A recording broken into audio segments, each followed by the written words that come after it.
The sound of hushed voices drifted up from the garden, carrying fragments of a conversation I was never meant to hear.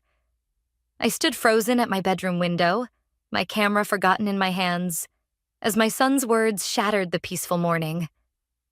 Mom's getting older, Lorelai. We need to think about what's best for her future. My name is Valeria, and at 63, I never expected to become a problem that needed solving, especially not by my own flesh and blood. I'd welcomed Elijah and his wife into my estate 6 months ago, thinking it would bring us closer as a family. Now, watching them huddled together on my prized rose garden bench, the same bench where I'd nursed Elijah through countless skinned knees and broken hearts, I realized how naive I'd been. Your mother's just set in her ways. Lorelai's voice carried clearly through the morning air. My mom would be much more adaptable. The Sunset Valley retirement community has excellent reviews, and the rest of her words faded into white noise as my fingers tightened around my camera. 30 years of capturing human nature through my lens had taught me to recognize a coup in progress. Valeria?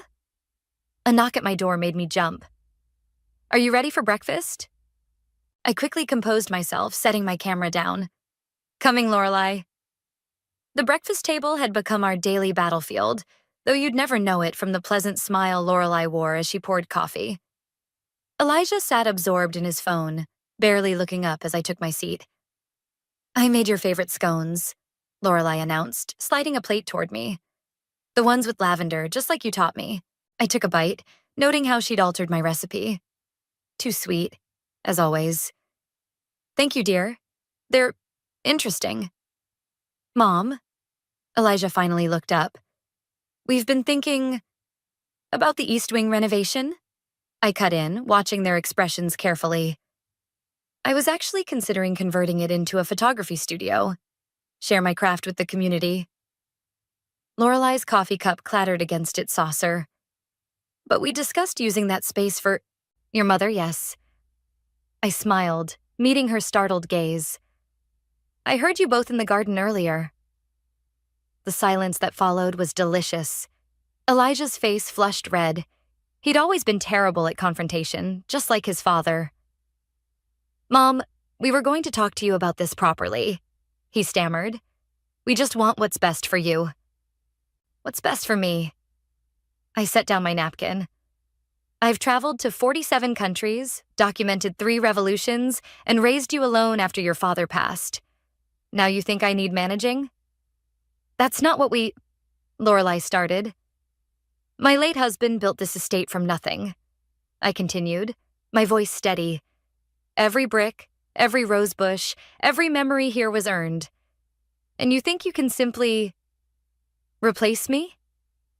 Mom, please. Elijah reached for my hand, but I pulled away. No, let's be honest for once. I stood, looking between them. You see an aging widow with a valuable estate? I see my son, who I thought I raised better, plotting with his wife to shuffle me off to Sunset Valley while they play house with her mother. That's not fair, Lorelai protested, but her voice wavered. Life rarely is, dear. I picked up my coffee cup. Now, if you'll excuse me, I have some calls to make. About the East Wing, of course. As I left the dining room, I heard Elijah call after me, but I didn't turn back. In my study, I sank into my leather chair, surrounded by photographs from my travels. Warriors in Papua New Guinea, monks in Tibet, revolutionaries in South America. All had taught me something about power, respect, and survival. My fingers traced the edge of a particular photo. Me standing proud atop Machu Picchu, camera in hand, the world at my feet. That woman hadn't let anything defeat her, and neither would I. I reached for my phone, scrolling to a number I hadn't called in years. My old friend Heidi would know exactly what to do. She'd always said I was too soft with Elijah, too willing to give without demanding respect in return. As the phone rang, I glanced at the garden where my son and his wife still sat, probably damage controlling their failed coup. They thought they were dealing with a helpless old woman. They were about to learn how wrong they were. Heidi, it's Valeria. Remember that favor you owe me from Marrakesh? I smiled as I watched Elijah and Lorelai through the window. I think it's time to cash it in. You want me to do what? Heidi's laughter echoed through the small cafe where we'd arranged to meet. Pretend to be a mysterious buyer interested in your estate? Valeria, you've finally lost it. I stirred my espresso, watching the foam swirl. Not you specifically, but I need someone to create pressure. And this is about teaching your son and that wife of his a lesson? Heidi leaned forward, her eyes sparkling with the same mischief I remembered from our college days. Count me in, but we'll need help. That's how I found myself sitting across from Freddie, a real estate agent Heidi knew, 3 hours later. His office screamed success. All glass and chrome with a view of the city that probably cost more than most people's monthly salary. Let me get this straight, Freddie said, tapping his pen against his desk. You want me to represent a mysterious international buyer who's interested in your estate? And create some complications for your son and daughter-in-law? Exactly. I pulled out an envelope. Here's the first payment. There will be more. Freddie whistled as he counted the cash. This is serious money, Valeria. Are you sure you want to go through with this? They're planning to ship me off to a retirement home. I replied flatly. What would you do? He nodded slowly. Fair point, but we need to make this believable.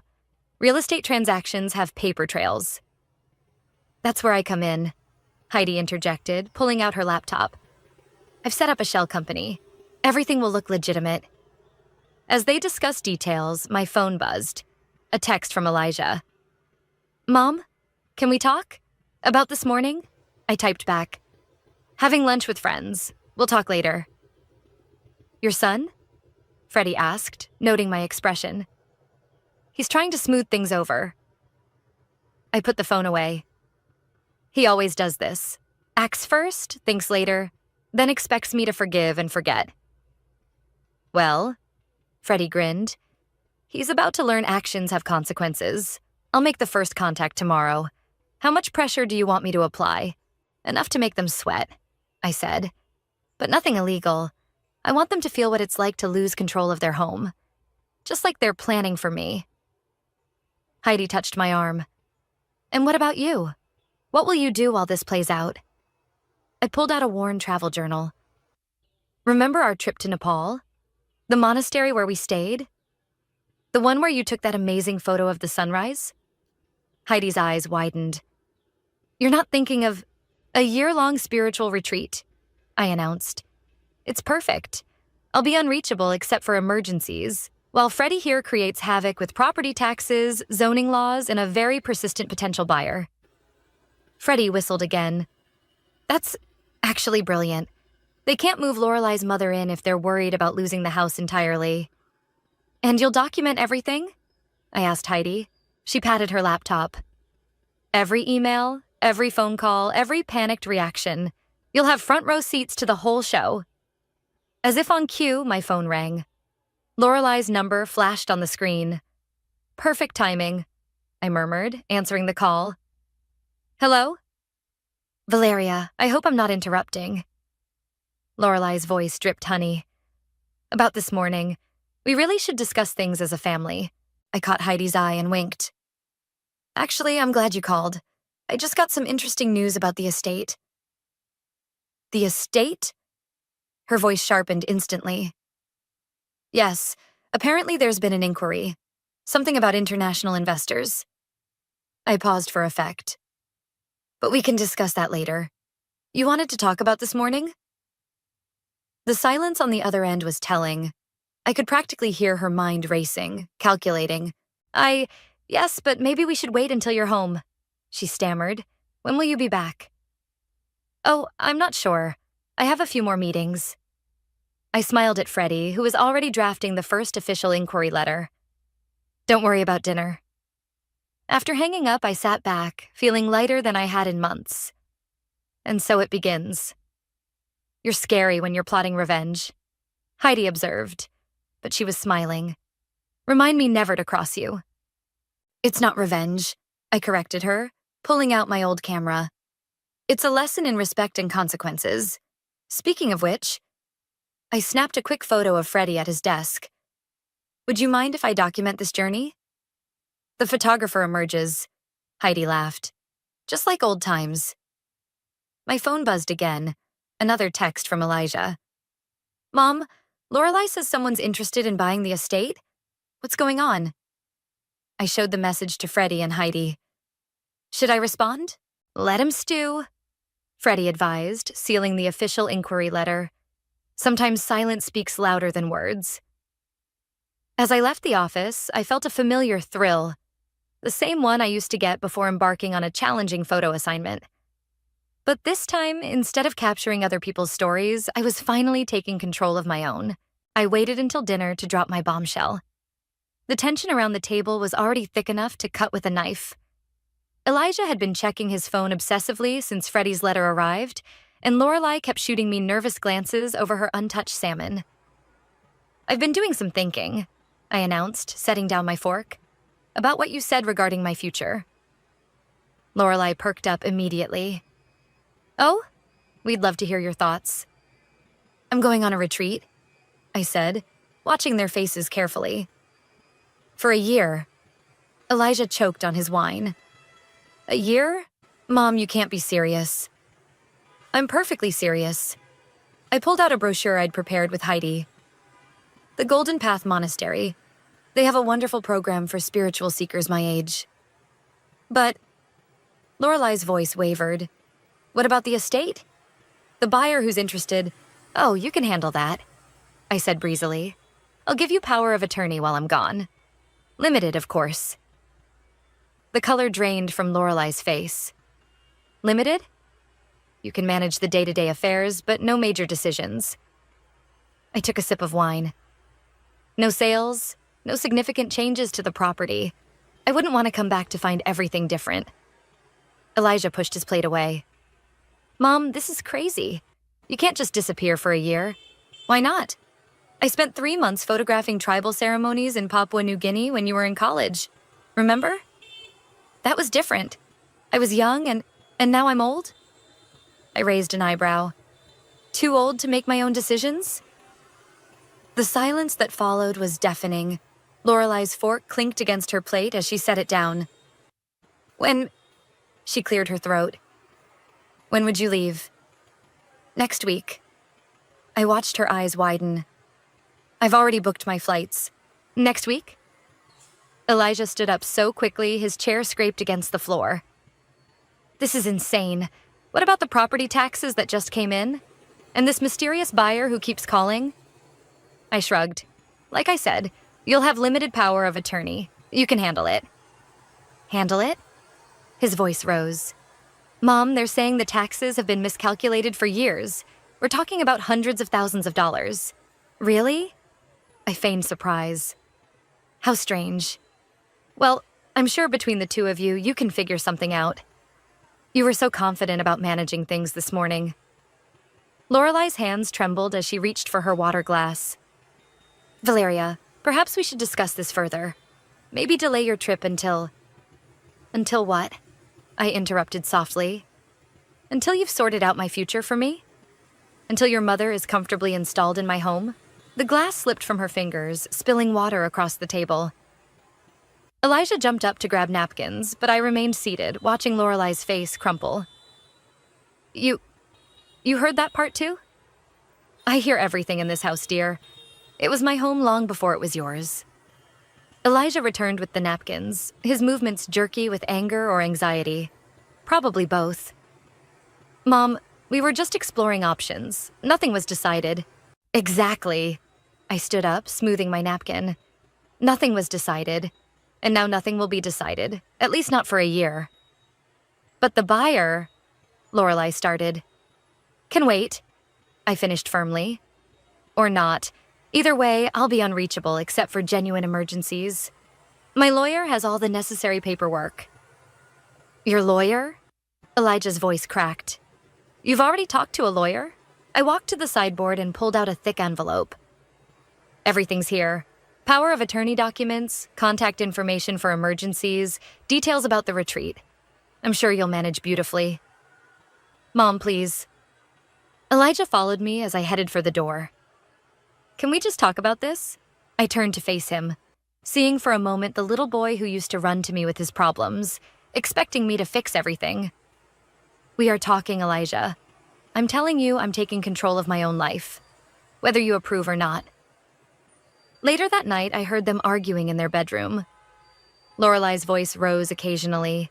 Something about her mother, about plans ruined, about the mysterious buyer who seemed to know too much about the property's history. I packed my camera bag, checking each lens carefully. My phone buzzed with a message from Heidi. Freddie says Phase 1 is complete. Ready for Phase 2? I typed back, absolutely. Let the games begin. Through my window, I could see the lights of the city spreading out below the estate. Somewhere out there, Freddie was preparing the next round of complications for my son and his wife to handle. And I was preparing for something else entirely. I picked up my favorite camera and took one last photo of my bedroom, the room they'd planned to give to Lorelai's mother. The irony wasn't lost on me. The monastery in Nepal was exactly as I remembered it, though I had no intention of staying there for more than a few days. As I settled into my Spartan room, my phone lit up with messages from Heidi.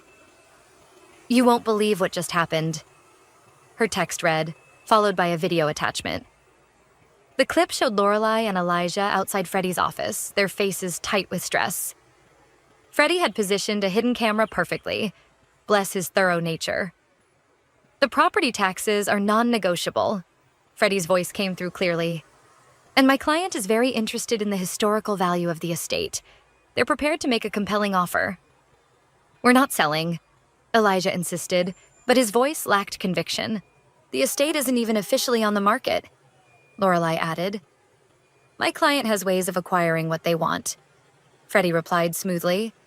Perhaps if your mother-in-law were here? She's unreachable, Lorelai snapped. On some spiritual journey. I smiled, switching off the video. Perfect. Mind if I join you? A voice asked, making me look up. A woman about my age stood there, camera hanging from her neck. I'm Casey. Valeria, I replied, gesturing to the empty cushion beside me. You're a photographer too?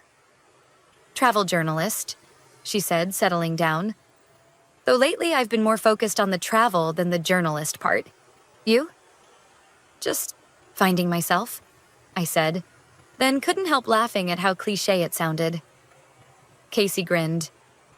Running away or running towards something? Both, maybe. I showed her the video on my phone. Teaching my son and daughter-in-law a lesson about respect. As I explained my situation, Casey's eyes widened, then crinkled with amusement. That's either the most brilliant or most devious thing I've ever heard. Why not both? I checked another message from Heidi. Apparently, Lorelai had spent hours researching property tax laws and historical building regulations. So, where are you really going? Casey asked. Because I'm guessing this monastery is just a stopover. I hesitated, then decided to trust my instincts.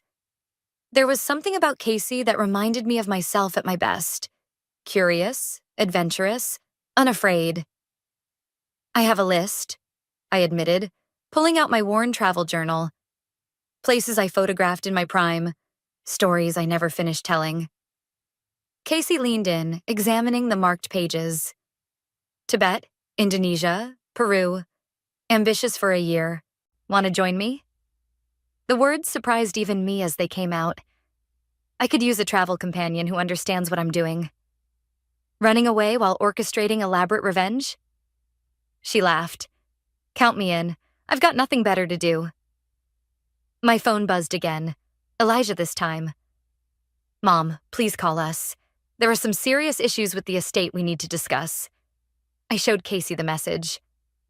Should I respond? Depends. Has he learned his lesson yet? Not even close. I typed a quick reply. Signal here very weak. We'll try to call when possible. Trust you can handle everything. Love, Mom. Casey pulled out her own phone, showing me her travel blog. We could document your journey. Not the revenge part, obviously, but the rediscovery.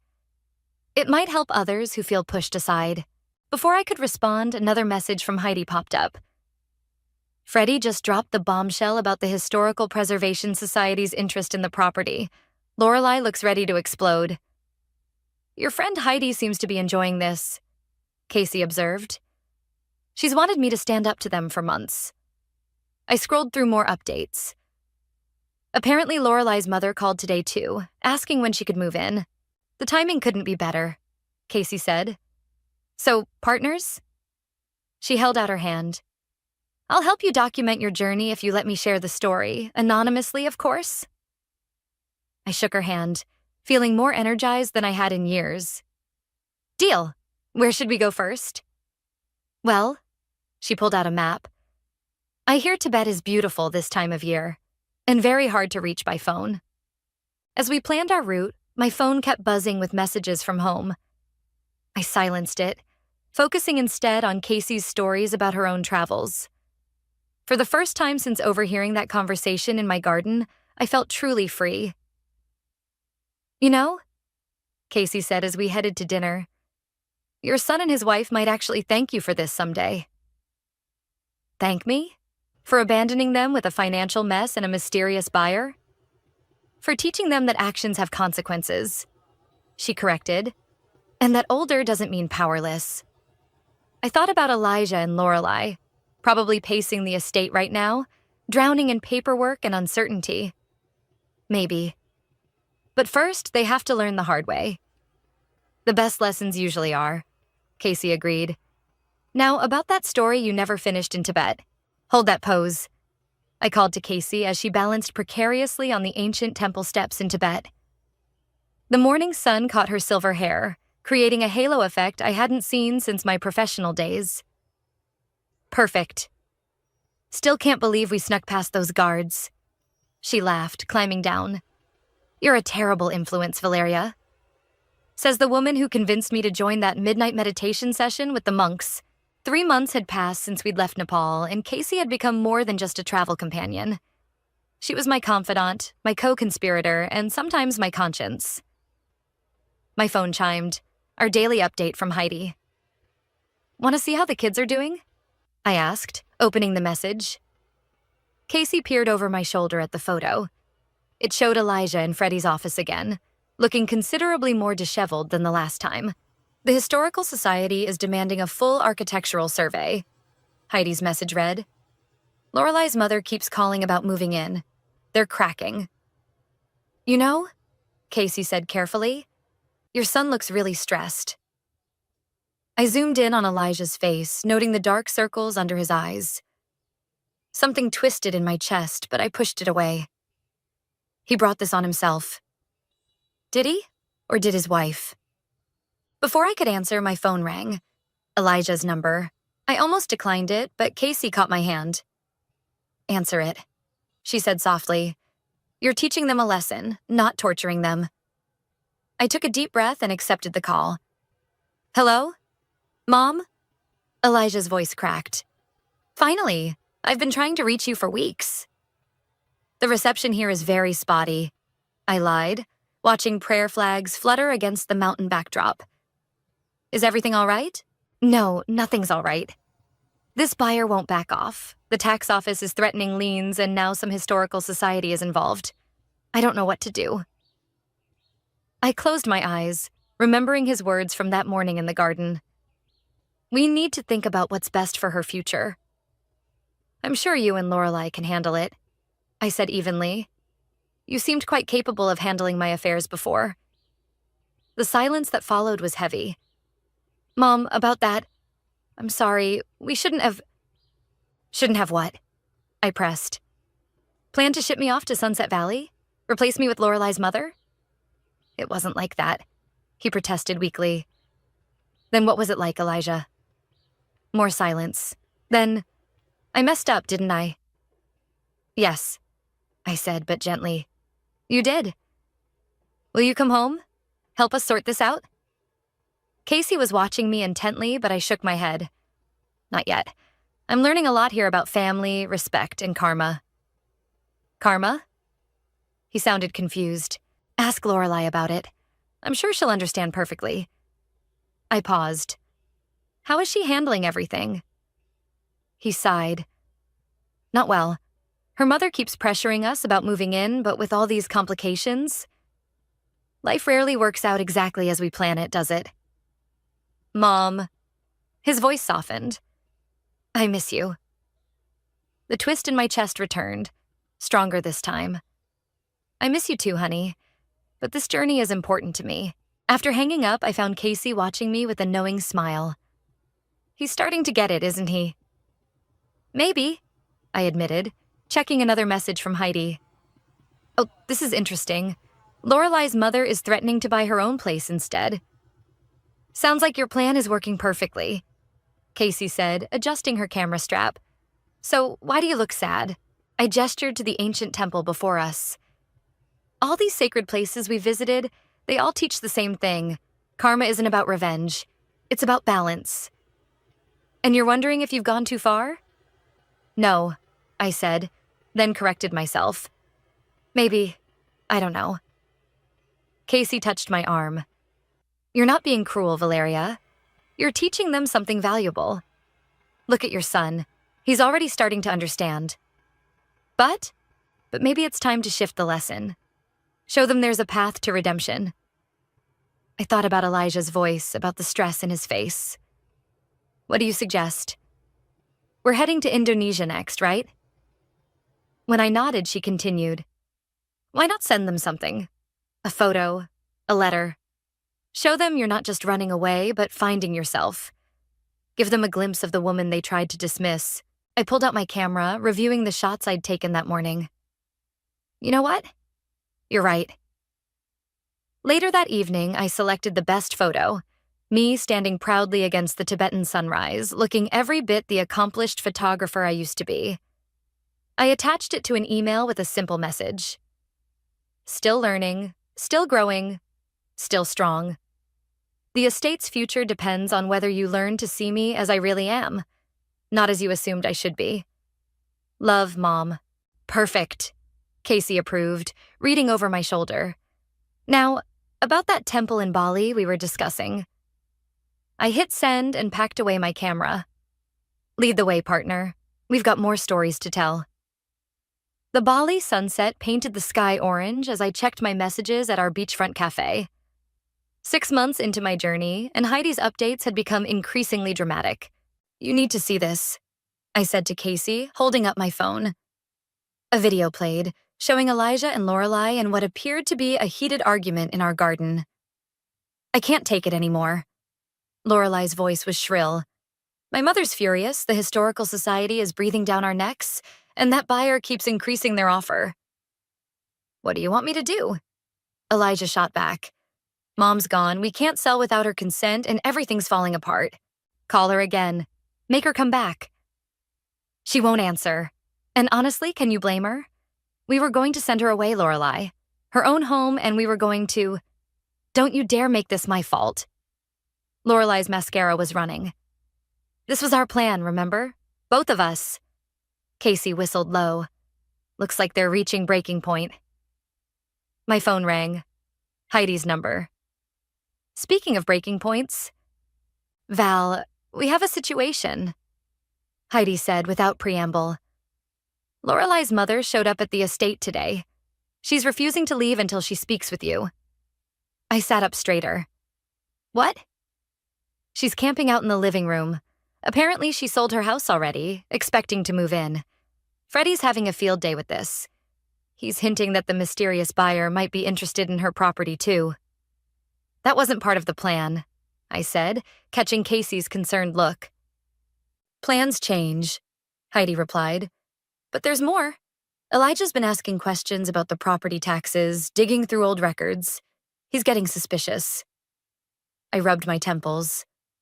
How suspicious? He visited the Historical Society yesterday. Their representative had no idea about any preservation demands.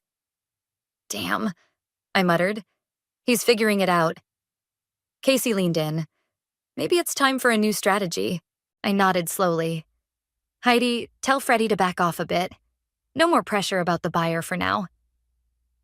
And Lorelai's mother? Let her stay. In fact, I smiled as an idea formed. Let her experience exactly what she was planning for me. After hanging up, I showed Casey another message that had just arrived. From Elijah. Mom, I know what you're doing. The taxes, the buyer, all of it. Can we talk? Really talk? Casey read it over my shoulder. He's smarter than you gave him credit for. He's his father's son, I admitted. Always could see through my schemes eventually. So what now? I started typing. You're right. Let's talk. Video call in 1 hour? The response was immediate. Yes, please. That hour felt like the longest of my journey. Casey helped me set up my laptop on our balcony, making sure the temple in the background was visible. When Elijah's face appeared on screen, I barely recognized him. He looked older, tired, but somehow more like the son I'd raised. Hi, Mom, he said softly. Nice backdrop. Thanks. How's your house guest? He grimaced. Lorelai's mother is challenging. Now I understand why you... He trailed off. Why I what? Why you did all this. The mysterious buyer, the tax problems, everything. It was never real, was it? I held his gaze through the screen. What makes you say that? Because I know you, Mom. You never let anyone push you around. Not really. He ran a hand through his hair. We were horrible to you. Yes, I agreed. You were. I'm sorry. Not just for the retirement home plan, but for forgetting who you are. Who you've always been. I felt Casey squeeze my shoulder supportively. And who am I, Elijah? A force of nature. He smiled weakly. A world-traveling photographer who raised me single-handedly and built an empire from Dad's dream. Someone who deserves respect, not retirement plans. Tears pricked at my eyes, but I blinked them away. And Lorelai? His expression hardened. We're working through things. Her mother's presence is actually helping, believe it or not. Shows her exactly what we were trying to do to you. Karma has a sense of humor, I said. Mom? He leaned closer to the camera. When are you coming home? I glanced at Casey, who nodded encouragingly. I still have more to do here, more stories to tell. But soon, when everyone's ready. Including you? Including me. I picked up my camera. I'm not the same person who left, Elijah. I need you to understand that. I'm starting to, he said. The photos you've been sending, you look like yourself again. Like the mom I remember from when I was young. After we said goodbye, Casey brought over 2 glasses of wine. Well, that was intense. Think he really understands? I think he's getting there. She clinked her glass against mine. Question is, what's your next move? I pulled out my journal, turning to the last unmarked destination. Ever been to Machu Picchu? The estate's front gate looked exactly the same as when I'd left, but everything else had changed. I adjusted my camera strap and glanced at Casey, who'd insisted on accompanying me for this final act. Ready? She asked. No, I admitted. But it's time. We hadn't announced our return. After 9 months away, I wanted the element of surprise on my side one last time. As we approached the front door, voices drifted from the open window of my study. The Historical Society was a fake, Elijah was saying. The buyer too. Mom orchestrated everything. To punish us. Lorelai's voice was thick with tears. No, Elijah replied. To teach us something. Look at these photos she's been sending. Look at her. When's the last time we saw her this alive? I chose that moment to ring the doorbell. The silence that followed was deafening. Then footsteps, running. The door flew open and there stood Elijah, staring at me like he'd seen a ghost. Hi, honey, I said. Surprise. He pulled me into a crushing hug before I could say more. Over his shoulder, I saw Lorelai appear in the hallway, her face pale. Mom, Elijah's voice cracked. You're really here. With a friend, I added, gesturing to Casey. Hope you don't mind. We moved to the living room, where evidence of the past 9 months lay scattered across every surface. My photos, legal documents, property records. Lorelai's mother was notably absent. She moved out last week, Lorelai said, following my gaze. Said she couldn't handle the stress anymore. The stress of what? I asked, though I knew the answer. Living in someone else's home. she replied quietly, feeling displaced. I set my camera down and pulled out a thick envelope. I brought something for both of you. Inside were photos from my journey: temples in Tibet, markets in Indonesia, mountains in Peru. But these weren't the polished shots I'd sent them. These showed the real story. Casey and me laughing over missed trains, sharing meals with locals, getting lost in ancient cities. "You look so happy," Elijah said, studying each image. "I am happy," I confirmed. "Happier than I've been in years, and that's partly thanks to you both." Lorelai's head snapped up. "What?" "You forced me to remember who I am. Not just someone's mother or grandmother-in-waiting, but a woman with her own dreams and stories." "By trying to send you away," she whispered. "By showing me I needed to stand up for myself," I corrected, "though your method could have been better." Casey cleared her throat. "Show them the other thing." I pulled out another envelope. "My lawyer drew these up last week. New arrangements for the estate." Elijah took the papers hesitantly. "Mom, you don't have to." "Read them," I insisted. As they read, their eyes widened. The documents outlined a clear succession plan. The estate would remain in my name, but with a formal role for both of them in its management. Not as owners, but as partners. "Partners?" Lorelai's voice shook. "If you want," I said, "but with conditions. First, this remains my home as long as I live. Second, I'll continue traveling and photographing. Casey and I are starting a documentary series. Third," Casey chimed in, "you both need to learn about property law and historical preservation, for real this time." Elijah laughed despite himself. "That's fair, more than fair considering what we did." "There's one more thing," I added, reaching for my camera. "Come here, both of you."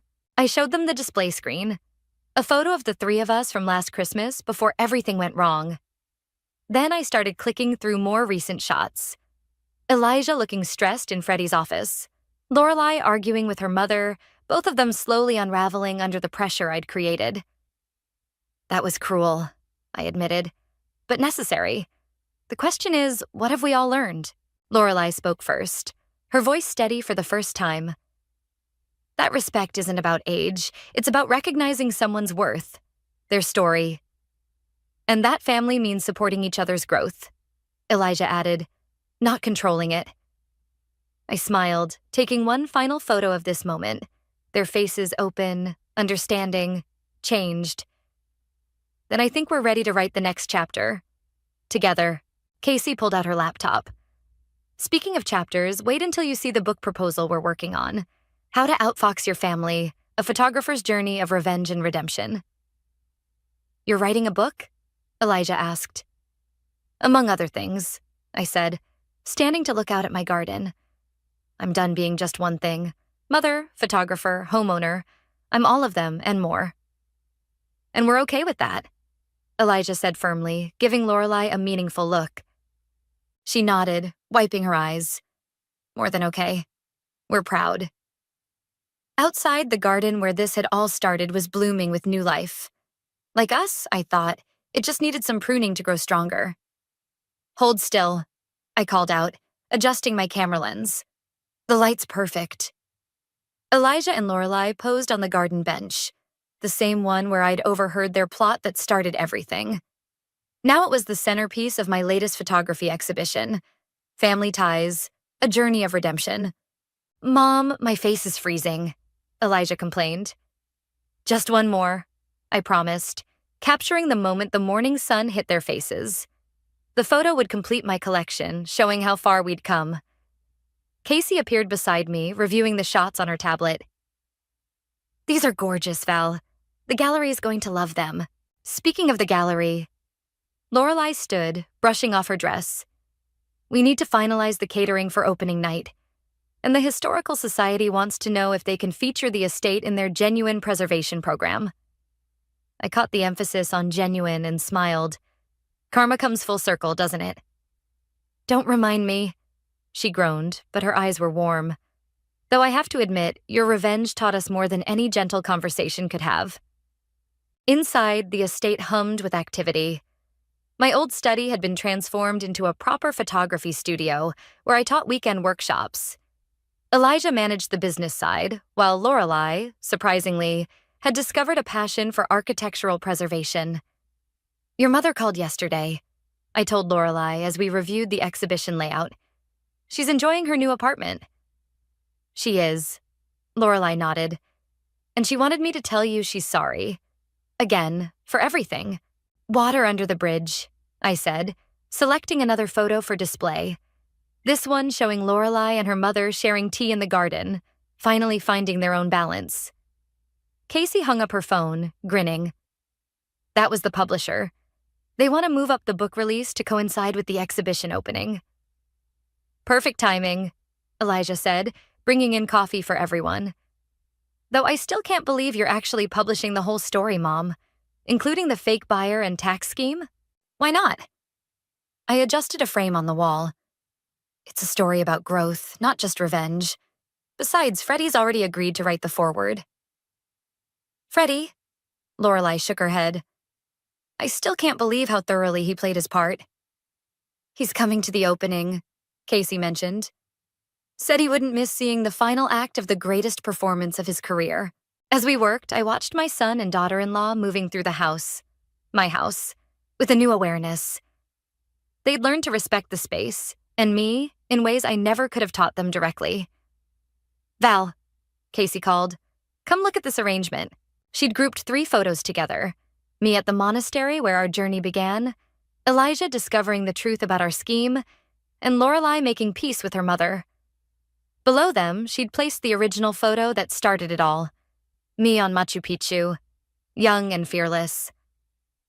"It tells the whole story," she said softly. "Not quite," I replied, pulling out my camera. "Everyone gather round." They assembled beneath the photos as I set up the tripod. Even now, they sometimes forgot I could capture more than just images. I could capture truth. "Mom, what are you doing?" Elijah asked. "Completing the story," I said, setting the timer. "The real ending isn't about revenge or teaching lessons. It's about what happens after, how we choose to move forward." I joined them just as the shutter clicked, catching us in a moment of genuine connection. No posed smiles, no forced harmony. Just a family who'd learned the hard way how to see each other clearly. "Perfect," Casey declared, checking the result. "That's your closing piece." "You know," Lorelei said thoughtfully, "when you first left, I thought you were running away. But you were really running toward something, weren't you?" "I was running toward myself," I corrected. "And in doing so, I helped all of us find a better way forward." Elijah picked up one of the exhibition invitations. "Through the lens of truth, a family's journey from deception to understanding. Sure beats Sunset Valley Retirement Community." We all laughed, the sound echoing through the house that had witnessed our transformation. Outside, the garden where it all began continued to bloom, each flower a reminder that growth often requires a little disruption. "Ready for the next adventure?" Casey asked, showing me our upcoming workshop schedule. I looked around at my family.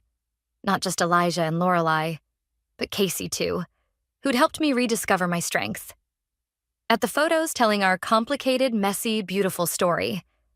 At the estate that had become not a battleground, but a sanctuary for all of us. "Always," I said, picking up my camera. "There are still so many stories to tell." And this time, I knew we'd tell them together.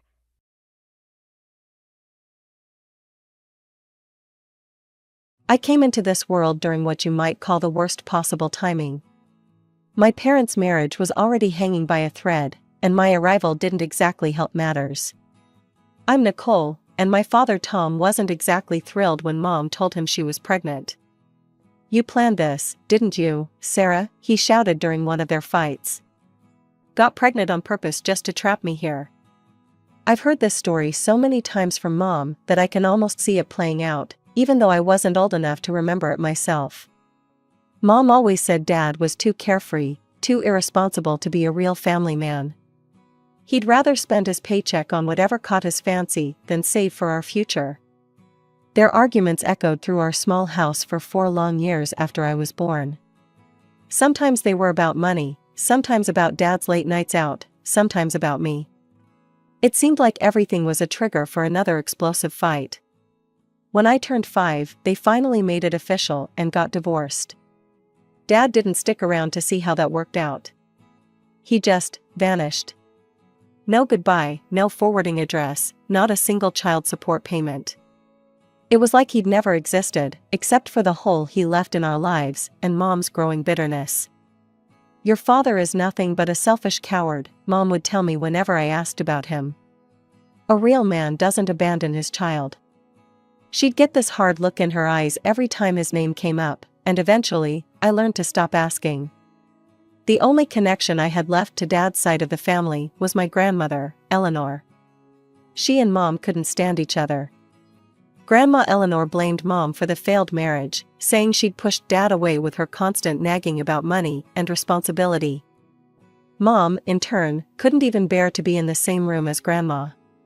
When it was time for my visits with Grandma Eleanor, Mom would drive me to her house, practically drop me at the doorstep, and leave without even stepping inside. But once inside, everything changed. Grandma Eleanor would wrap me in warm hugs and tell me stories about Dad when he was young. She'd run her fingers through my hair and smile softly. "You look just like your father, sweetheart," she'd say. "You have his eyes, his smile, even that little dimple when you laugh." 3 years passed in a blur of weekend visits to Grandma Eleanor's house, filled with cookies, stories, and the warmth I couldn't find at home. By the time I turned 8, I had settled into a routine of sorts, weekdays with Mom, who was still bitter about Dad, and those precious weekends with Grandma, who never stopped hoping he'd return. But everything changed one rainy Tuesday in October. Mom got a call that made her face turn pale. "Get your coat, Nicole," she said, her voice unusually quiet. "Grandma Eleanor wants to see us both. It's important." The drive to Grandma's house was different this time. Usually, Mom would just drop me off and speed away, but today she parked the car and actually walked with me to the door. Something was wrong, I could feel it in the heavy silence between us.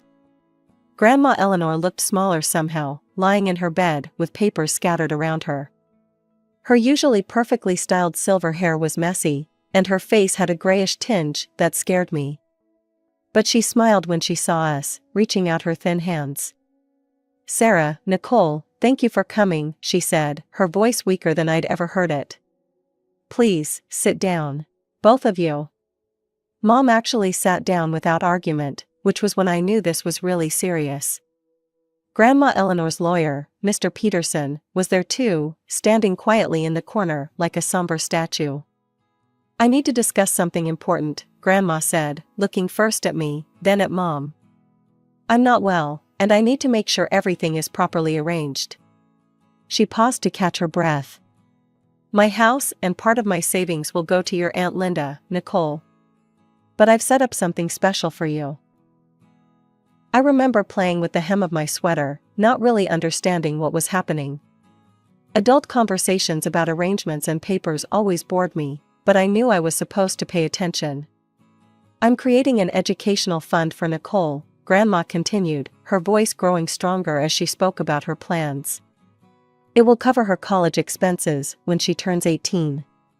Mr. Peterson here will manage it until then." Mom's posture changed at these words, she sat up straighter, her eyes widening slightly. I noticed her hands, usually fidgety with anxiety, grow still in her lap. "The money can only be accessed for educational purposes, and Nicole will have full control of it when she turns 18, Mr. Peterson added, stepping forward with some papers. "Mrs. Eleanor has been very specific about these terms."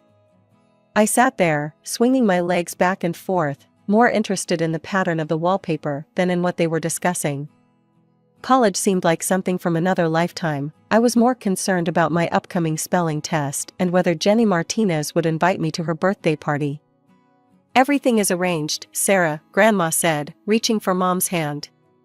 For once, Mom didn't pull away. "I want to make sure my granddaughter has opportunities, regardless of everything else." The unspoken mention of Dad hung in the air between them. After signing some papers and saying our goodbyes, Mom and I drove home in silence. But this silence felt different from our usual tense quiet. It was almost peaceful.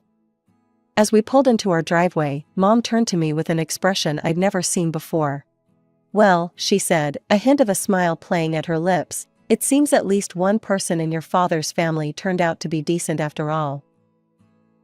I didn't fully grasp the significance of that day until much later. At 8 years old, all I knew was that Grandma Eleanor had done something nice for me, and for once, Mom wasn't angry about it.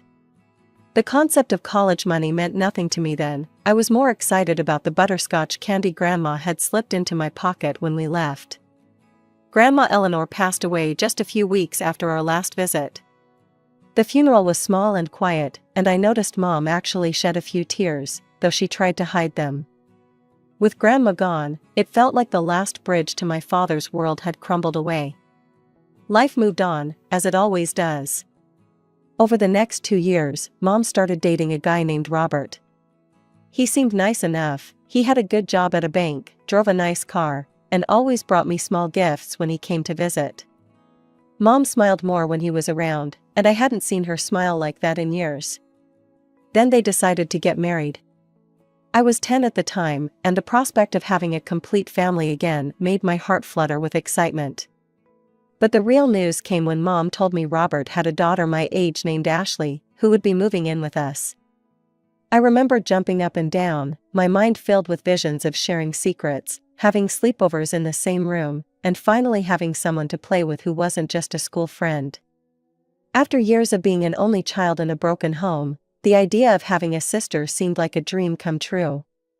The day they moved in, I had decorated our shared room with welcome signs and laid out some of my favorite books and toys to share. Ashley walked in, took one look around, and asked her dad if she could have her own room instead.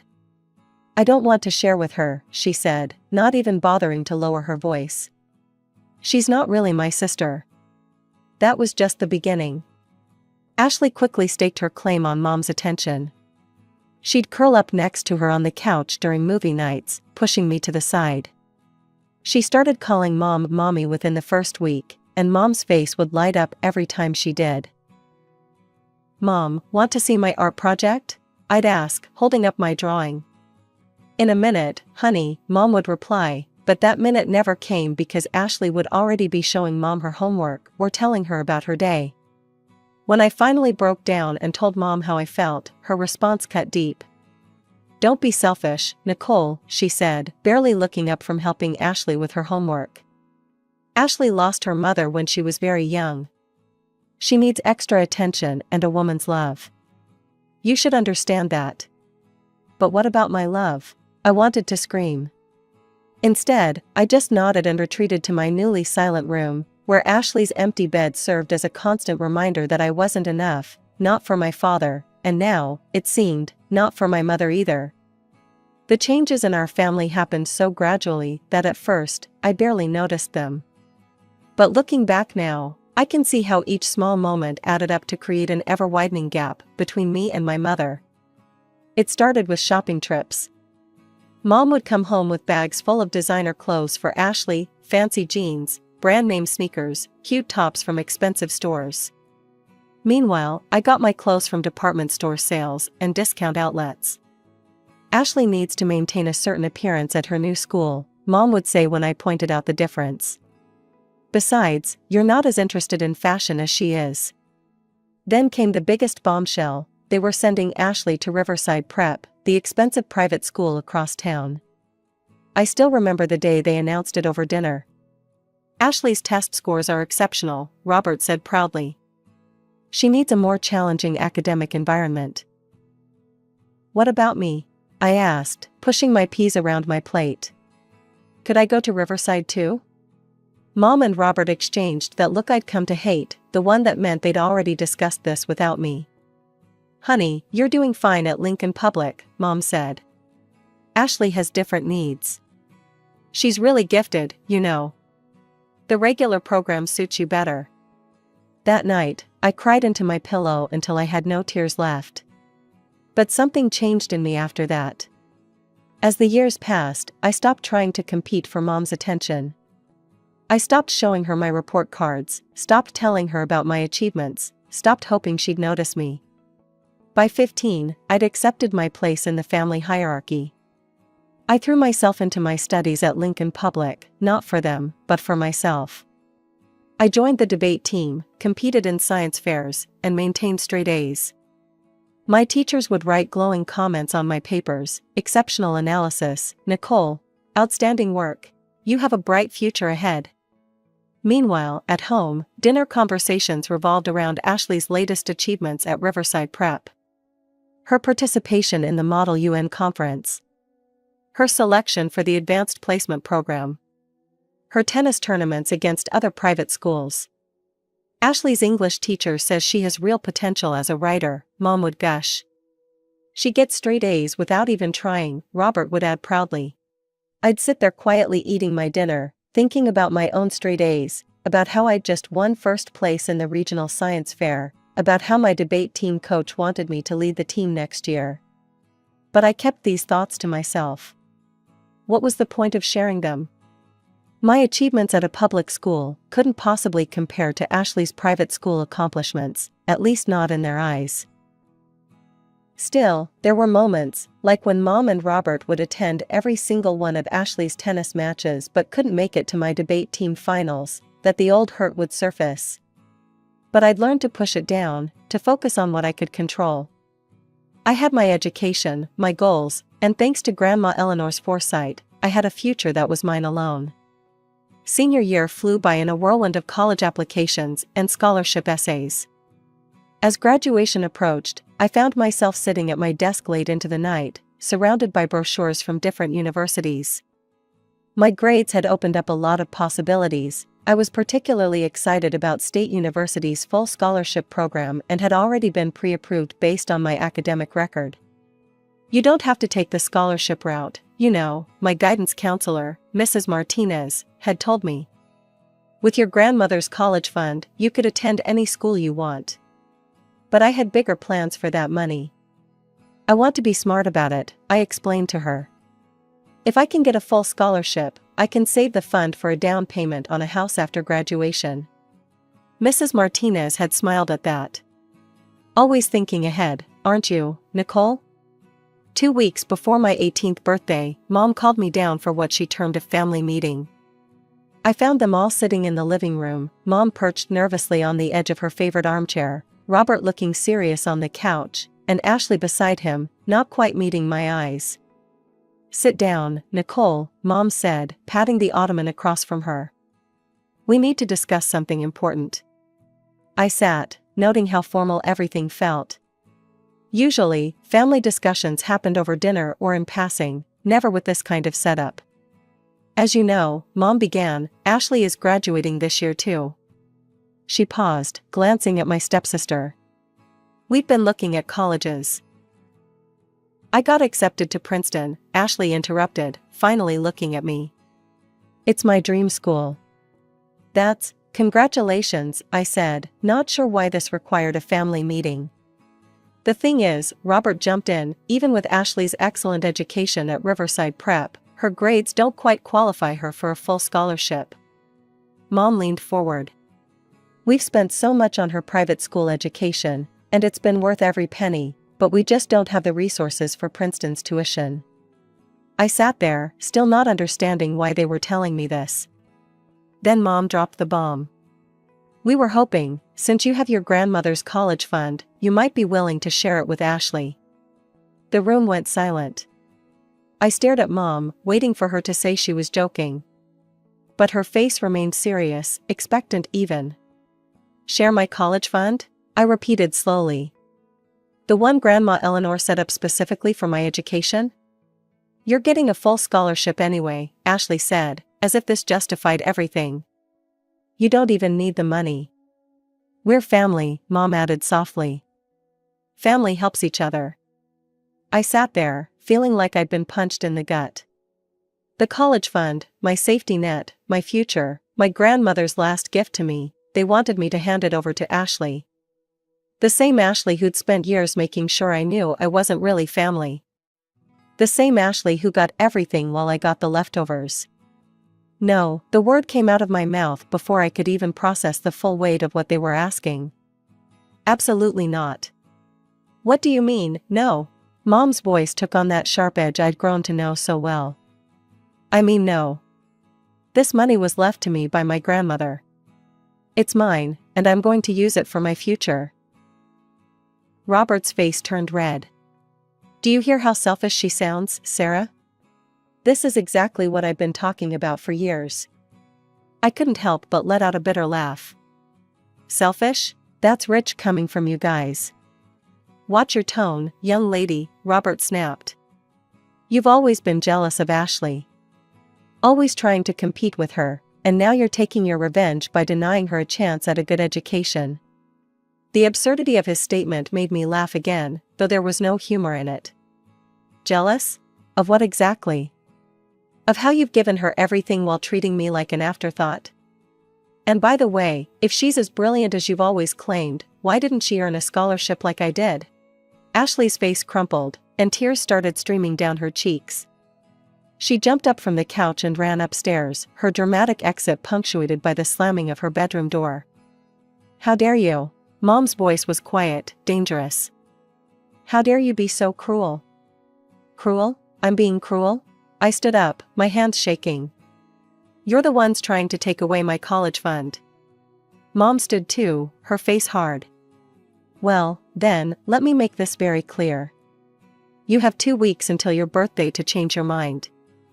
If you don't agree to share that money with your sister, you can find somewhere else to live. The floor seemed to tilt under my feet. What? You're kicking me out? This is my house too. No, Nicole, it's not. Mom's voice was cold. This house is in my name. You'll be 18, an adult. I'm not legally obligated to support you anymore. I can't believe this, I whispered. I can't believe you're choosing her over me. Again. You're choosing money over family, Robert shot back. Family? I practically spat the word. When have you ever treated me like family? They had no answer for that. Instead, Mom just said, 2 weeks, Nicole. Think carefully about your choice. The next 3 days were like living in a ghost town where I was the only ghost. No one spoke to me at breakfast. My questions at dinner were met with silence. Ashley acted like I was invisible, and Mom and Robert treated me like an unwelcome houseguest who had overstayed their welcome. I ate my meals in my room, spent my free time at the library, and tried to make myself as scarce as possible. But every night, lying in my bed, I could hear them in the living room, talking, laughing, watching TV together. A happy family of 3, with no room for a 4th. For days after that disastrous family meeting, I called Mr. Peterson, my grandmother's lawyer.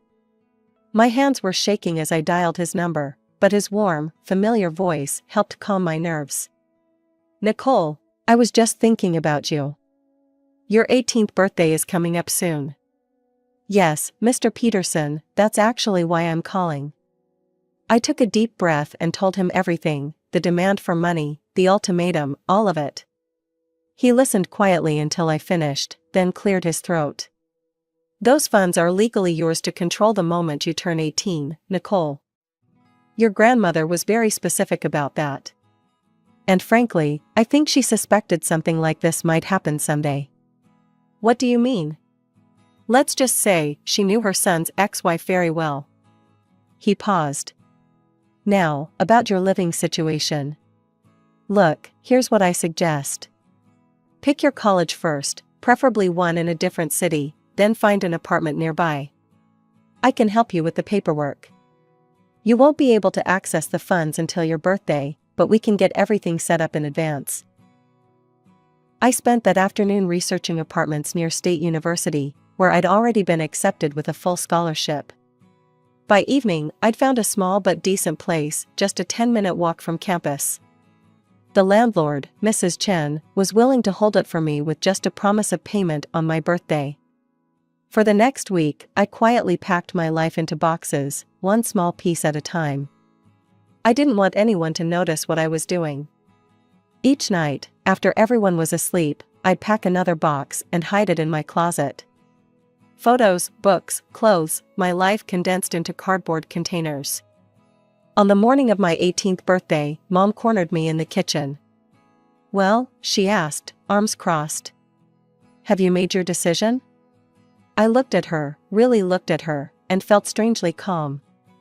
"Yes, I have." "The answer is still no." "Then you know what that means." Her voice was hard. "I want you out of this house today." "Okay," I said simply. I think my calm acceptance threw her off. She probably expected tears or begging. Instead, I went upstairs, got my pre-packed boxes, and called the taxi I'd scheduled the day before. 20 minutes later, I was turning the key in the lock of my new apartment.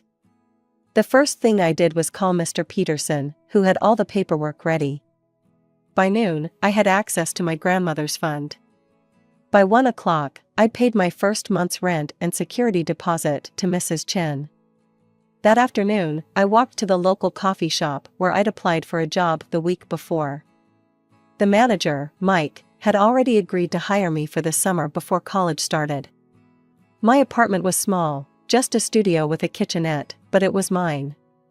That night, as I sat on my newly purchased air mattress, eating takeout and watching the sunset through my single window, I felt something unexpected: freedom.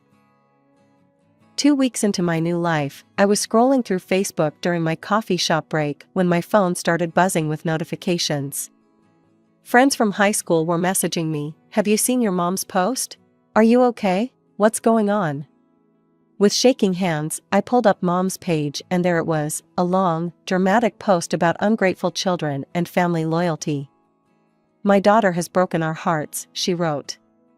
"After everything we've done for her, she selfishly refused to help her sister get a college education. Instead, she's hoarding money from her grandmother while her sister's dreams are put on hold.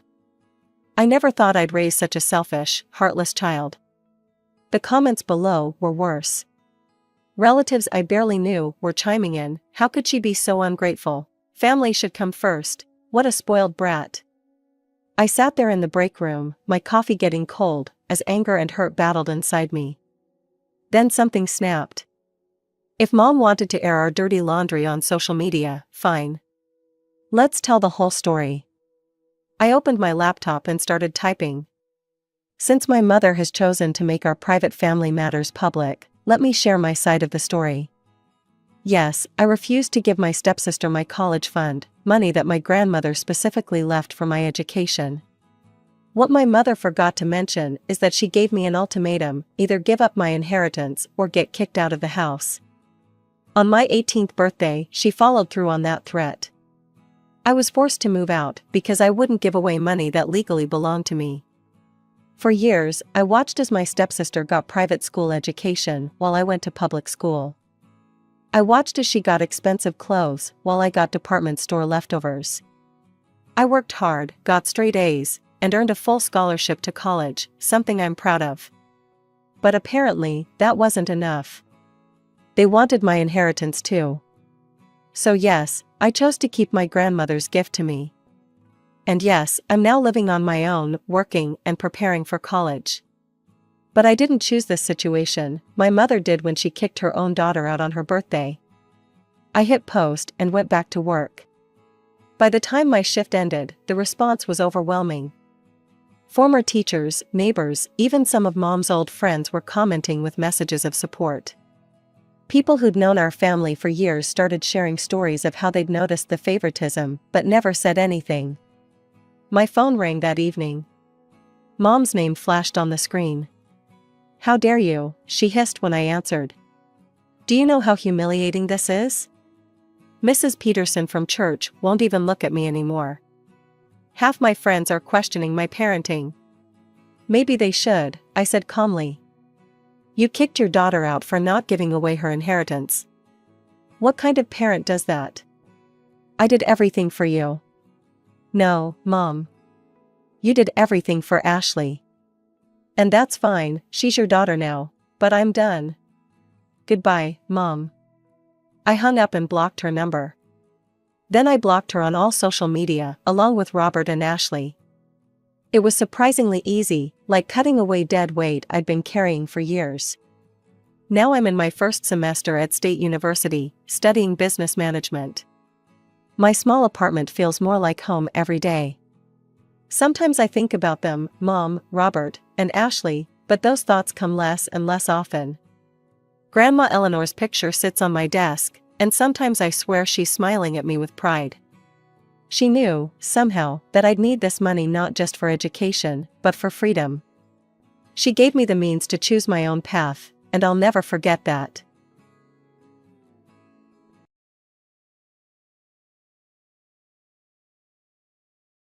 Growing up, I always knew I was the second choice. My name is Emma, and from my earliest memories, I watched my parents shower my older brother Michael with endless attention and opportunities while I stood in the shadows. The difference in how they treated us wasn't subtle, it was as clear as day. I remember sitting at our kitchen table, doing homework alone, while Mom and Dad drove Michael to his latest singing competition or club meeting. He was 3 years older than me, and somehow that made him more deserving of everything. Every time his teachers mentioned even the slightest talent, my parents jumped at the chance to nurture it, spending money we didn't really have on lessons and equipment. Michael has such a beautiful voice, Mom would gush to anyone who would listen. He's going to be something special one day. Meanwhile, I learned early on not to ask for much. When I showed interest in art classes, Mom just smiled apologetically. Maybe next semester, honey. Michael's voice lessons are taking up the budget right now. The disparity became even more apparent during Michael's senior year of high school. I was 15 at the time, sitting quietly at dinner when my parents made their big announcement. "We've been saving up," Dad said proudly, "and we're going to send Michael to Preston College. It's one of the most prestigious schools in the state." Michael's eyes lit up. "Really? That's amazing." "And that's not all," Mom added. "You can stay in our apartment near the campus. No rent, of course. We want you to focus on your studies." I pushed my peas around my plate, trying to hide my disappointment. Not that anyone was looking at me anyway. They were all focused on Michael's beaming face as he talked about his future plans. That night, lying in bed, I did the math. If they were spending this much on Michael's education and giving him a free apartment, there was no way they'd have anything left for my college fund. The realization hit me hard, but instead of crying, I started planning. The next day, I visited my grandparents' antique store. My grandfather listened as I explained my situation. "Well, Emma," he said, studying me carefully, "I could just give you the money for college." He paused, stroking his chin thoughtfully. "But I think it would be better if you earned it yourself. How would you like to work here after school?" So that's how it started. While Michael packed up for his prestigious college adventure, I began working at the antique store. Every afternoon after school, I'd help catalog items, assist customers, and learn the business from my grandfather. My grandmother would bring me snacks and tell me stories about the vintage pieces we sold. My parents' reaction to my initiative was telling. When I told them about my job and my plans to save for college, they seemed relieved, almost grateful that I'd solved my own problem. 3 years of working at my grandparents' antique store flew by. Every afternoon spent dusting old furniture and organizing vintage jewelry had paid off. I'd saved enough money for college. When I graduated high school, there wasn't much fanfare, just a quiet dinner at home. But I didn't mind, I was proud of what I'd accomplished on my own. I enrolled in the local state college, choosing a practical business program that wouldn't drain my savings. The tuition was reasonable, and I even had some money left over. Living at home and taking the bus to campus wasn't glamorous, but it made financial sense. "Mom, Dad," I broached the subject one evening, "I've been thinking about getting a used car. It would make getting to classes easier." Dad barely looked up from his phone. "Sorry, Emma. We just don't have the money for that right now." Mom chimed in, "The bus system is perfectly fine. Lots of students use it." I bit my tongue, remembering how they'd helped Michael get his license and even contributed to his first car. But that was ancient history now. My first year of college passed quickly, and just as I was finishing my spring finals, our house erupted with excitement Michael was graduating from Preston College. Mom and Dad threw him an elaborate celebration, inviting what felt like half the town. Our house was packed with relatives, friends, and neighbors, all there to celebrate my brother's achievement. I was arranging appetizers in the kitchen when Michael made his grand entrance with a pretty blonde woman on his arm. Sarah, his college girlfriend. They were beaming as they walked into the room, hand in hand. "Everyone," Michael announced, commanding immediate attention, "Sarah and I have some exciting news. We're engaged." The room exploded with cheers and congratulations. Mom burst into tears of joy, and Dad clapped Michael on the back so hard I thought he might fall over.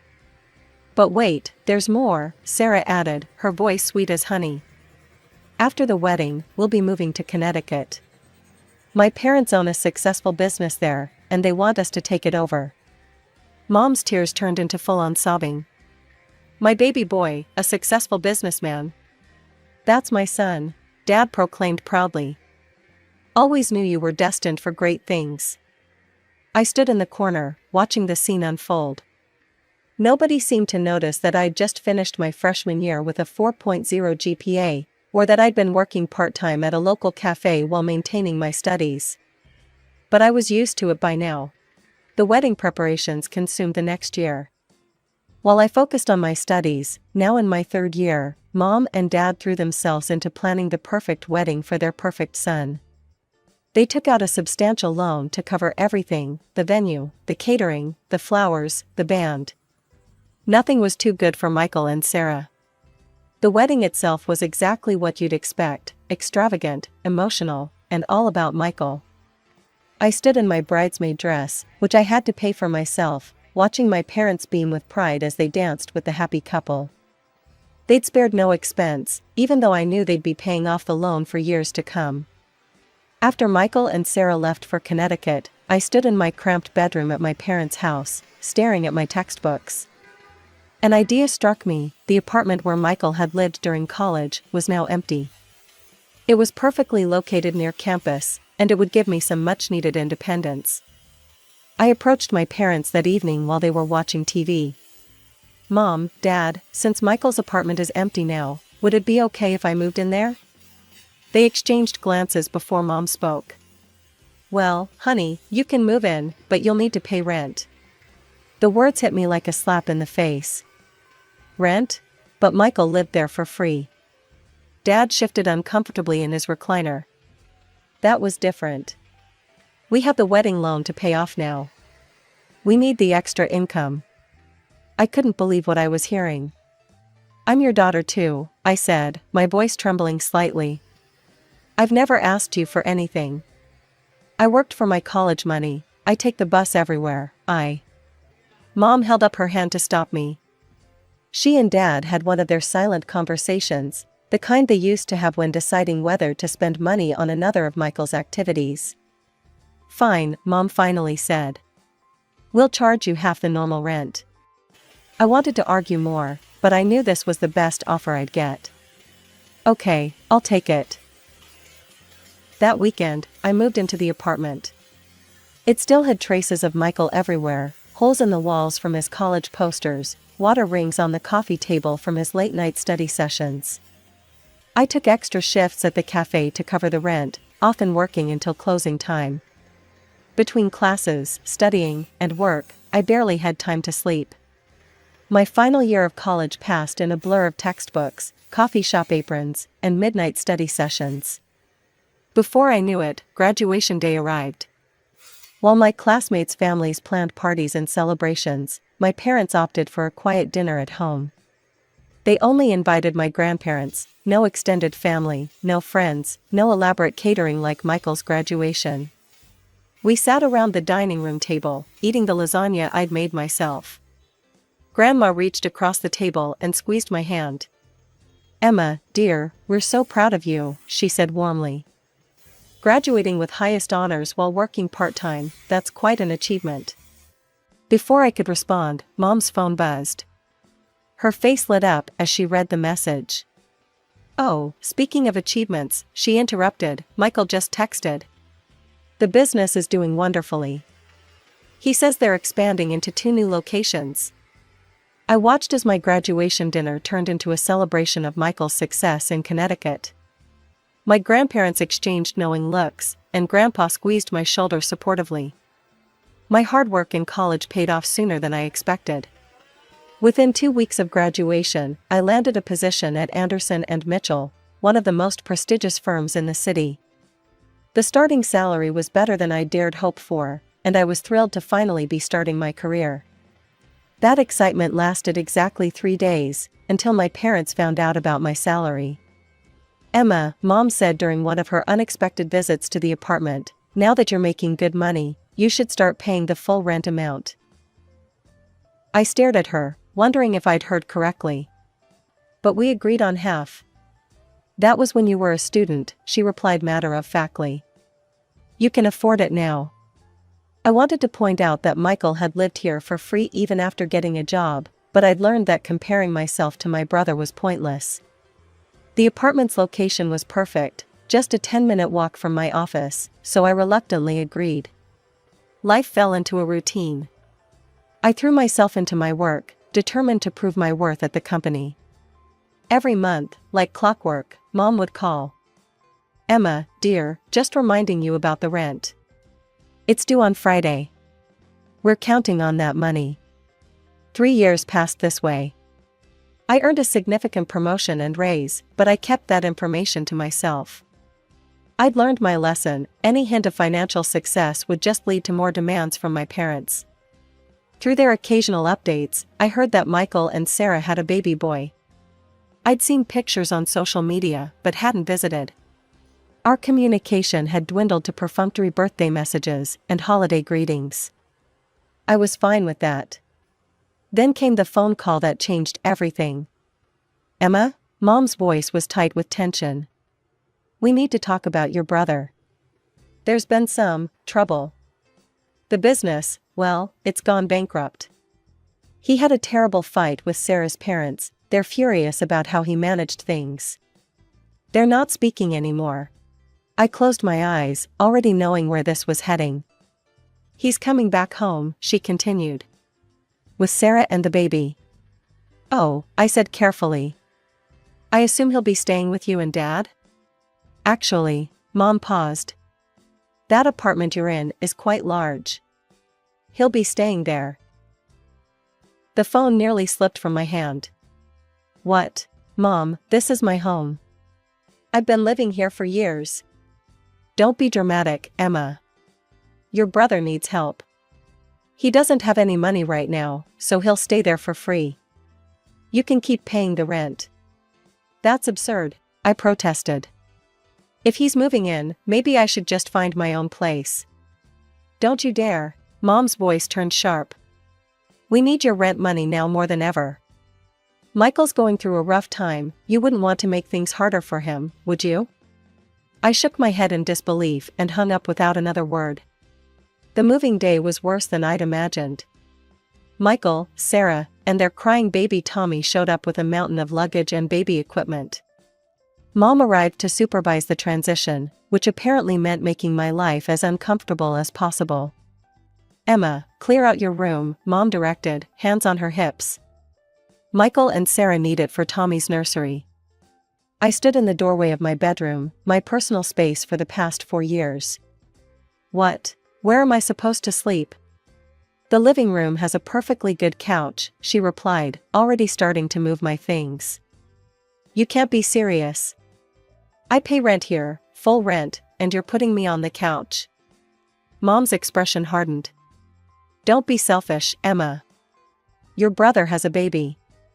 Babies need proper rooms." So I watched helplessly as my bedroom was transformed into a nursery, complete with a crib, changing table, and all the other baby paraphernalia. My belongings were unceremoniously piled in a corner of the living room, which was now my bedroom. The next few weeks were a nightmare. Michael moped around the apartment all day, alternating between complaining about his in-laws and reminiscing about his glory days as a successful businessman. Sarah spent her time either crying or arguing with Michael about whose turn it was to change Tommy's diaper. The baby seemed to sense the tension and cried constantly. I'd come home from a long day at work to find dishes piled in the sink, toys scattered everywhere, and dirty laundry spilling out of the hamper. The first few times, I tried ignoring the mess, but the dirty dishes attracted ants, and the clutter made it impossible to relax in what was now my bedroom. So I cleaned, I cooked, I did laundry. And every meal I prepared mysteriously disappeared before I could eat it. One evening, after a particularly frustrating day at work, I decided to extend an olive branch. "Michael," I said, trying to keep my voice neutral, "we actually have some openings at my company. I could put in a good word for you with HR. The benefits are great, and the starting salary is decent." Michael looked up from his phone, his face twisting with indignation. "An entry-level position? Are you kidding me? I'm a businessman, Emma, I don't do entry-level. I need an executive position, something worthy of my experience." "Your experience running a business into the ground?" The words slipped out before I could stop them. Michael's face turned red. "You don't know anything about what happened. That was my in-laws' fault. They set me up to fail." He stormed off to his room, my old room, leaving me standing there, wondering how much longer I could live like this. 3 months into our forced cohabitation, I sat at my kitchen table, now covered in Tommy's dried baby food and Sarah's coffee rings, reviewing my bank statements. The numbers didn't lie, my expenses had nearly doubled since Michael and his family moved in. That was the final push I needed to call my parents. I rehearsed what I would say, determined to remain calm and rational. The phone conversation went about as well as expected. "Mom, Dad, we need to talk about the living situation," I began. "Michael and Sarah aren't contributing anything to the household expenses. They're eating all my food, using utilities I pay for, and—" "Emma," Mom cut me off, her voice sharp. "I can't believe how selfish you're being. Your brother lost everything. His in-laws betrayed him. He has a baby to take care of." Dad's voice joined in from the background. "You should be grateful you're in a position to help family." "But that's just it," I pressed on. "I'm not just helping, I'm carrying the entire financial burden. They don't buy groceries, they don't." "Enough," Mom snapped. "Your brother is going through a difficult time. This isn't forever. You need to be more understanding." That night, I opened my laptop and started searching for apartments. I bookmarked several promising options, all within walking distance of my office. Just in case, I told myself. Just in case things get worse. Things got worse exactly 2 weeks later. I was sitting on my couch bed, trying to focus on work documents while Tommy wailed in the background and Michael and Sarah had their fourth argument of the day. The doorbell rang, and my parents walked in without waiting for anyone to answer. Mom had that look on her face, the one she used to get right before announcing Michael had been enrolled in another expensive program. Dad stood behind her, avoiding eye contact. "Emma, we need to discuss the rent," Mom announced. I looked up from my laptop. "I paid this month's rent on time, as always." "Yes, but starting next month, we're doubling it." The room fell silent, even Tommy stopped crying. I stared at my mother, certain I had misheard. "Double? But I'm already paying the full market rate." Mom gestured around the apartment. "Well, now there are more people living here. More wear and tear on the property. More utilities being used. It's only fair that the rent reflects that." "Fair?" I couldn't help but laugh. "How is it fair that I should pay double rent for being forced to sleep on a couch in my own living room? If anyone should pay more, it should be Michael. He's the one who—" "I'm not paying anything," Michael jumped up from his chair. "This is ridiculous. I lost everything, and now you want me to pay rent?" "Of course not, sweetie," Mom soothed, before turning back to me with a harder expression. "Emma, you have a good job. You can afford this. Your brother needs time to get back on his feet." I looked at each of their faces, Mom's stern expectation, Dad's awkward avoidance, Michael's entitled indignation, Sarah's smug satisfaction. 3 months of built-up frustration threatened to explode, but I swallowed it down. Instead, I simply nodded. Fine, I said quietly. Double rent starting next month. Mom's face broke into a satisfied smile. She and Dad left shortly after, clearly pleased with how smoothly their announcement had gone. They had no idea they'd just given me the push I needed to finally make my decision. Later that evening, while trying to read a book on my uncomfortable couch bed, I overheard Michael and Sarah talking in the kitchen. They were trying to whisper, but their excitement made them careless. "Can you believe it?" Sarah giggled. "Your mom just told me they're going to give us half of Emma's rent money every month." Michael's smug reply made my blood boil. "Of course they are. They understand we need help right now. Emma makes plenty of money, she can support us for a while." "This is perfect," Sarah continued. "We get to live here for free, and we'll even have spending money. Your sister doesn't need to know." I lay there, gripping my book so hard my knuckles turned white. All this time, I'd thought my parents were just being unfair, but this was a calculated scheme. They weren't just enabling Michael, they were actively planning to use me to fund his laziness. I grabbed my laptop and pulled up the apartment listings I'd bookmarked. One caught my eye, a modern one-bedroom in a quiet building, actually closer to my office than the current apartment. The rent was exactly what I'd been paying before the proposed increase. I called the number immediately, trying to keep my voice down. "Hi, I'm interested in the apartment on Cedar Street." "Yes, I could come see it right now if that's possible." "Perfect, I'll be there in 15 minutes. The apartment was everything I hoped for, clean, quiet, and Michael-free. I signed the lease on the spot and paid the security deposit with my emergency savings. Back at the apartment, I waited until everyone was asleep before quietly packing my essential belongings into 2 large suitcases. I left my furniture, it wasn't worth the hassle, and I could buy new pieces that didn't have memories of this mess attached to them. The next morning, I wheeled my suitcases to the door while Michael sat at the kitchen table, scrolling through job listings he had no intention of applying to. "Going somewhere?" he asked, barely looking up. "Month-long business trip," I lied smoothly. "Big project in our Cincinnati office." He just grunted, already uninterested. I moved into my new apartment that evening, ordering takeout and sitting on the floor of my empty living room. The silence was beautiful. No crying baby, no arguing couple, no guilt-tripping parents. Just peace. For the next month, I lived quietly in my new home. I bought a comfortable bed, a cozy couch that wasn't a bed, and kitchen supplies that only I would use. I cooked meals that stayed in my refrigerator until I ate them. I slept through the night without being awakened by Tommy's crying. Then, right on schedule, my phone rang with my mother's number. "Emma," she snapped without preamble, "why haven't you sent the full rent payment? We agreed on double, remember?" I couldn't help but laugh. "Actually, Mom, I know all about your little arrangement with Michael and Sarah. Were you planning to tell me that half my rent money was going straight into their pockets? That's none of your business.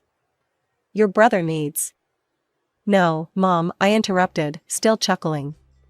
"What my brother needs is to grow up and take responsibility for once in his life. I've moved out, found my own place. The apartment is all yours and Michael's now." "You what?" she screeched. "You can't do this. We need that rent money." "Well, I'm sure Michael will step up and start paying rent now that he's had time to get back on his feet. I can't wait to see how that works out for you." There was a moment of silence on the phone after my declaration. I could almost hear the gears turning in my mother's head as reality finally sank in. Their reliable source of income was gone, and all they had left was their unemployed son who had never paid a bill in his life. "Emma, sweetie," Mom's voice suddenly turned sugary sweet, a tone I recognized from childhood when she wanted something. "Let's not be hasty. We can work something out. What if we go back to the original rent amount? That was fair, wasn't it?" I settled deeper into my new couch, the one I'd picked out myself, in my own apartment, where no one could kick me out of my bedroom. "No, Mom, that's not going to happen." "But Emma, we're family. You can't just—" Family? I interrupted. Is that what you call it when you scheme behind my back to funnel my money to Michael? When you kick me out of my own bedroom while I'm paying all the bills? When you've spent my entire life treating me like an ATM while treating Michael like royalty? That's not fair. We've always... Goodbye, Mom. I hung up the phone and blocked their numbers. That was 6 months ago. My grandparents keep me updated on this situation, though I never ask, they just know I need to hear it, need to know I made the right choice.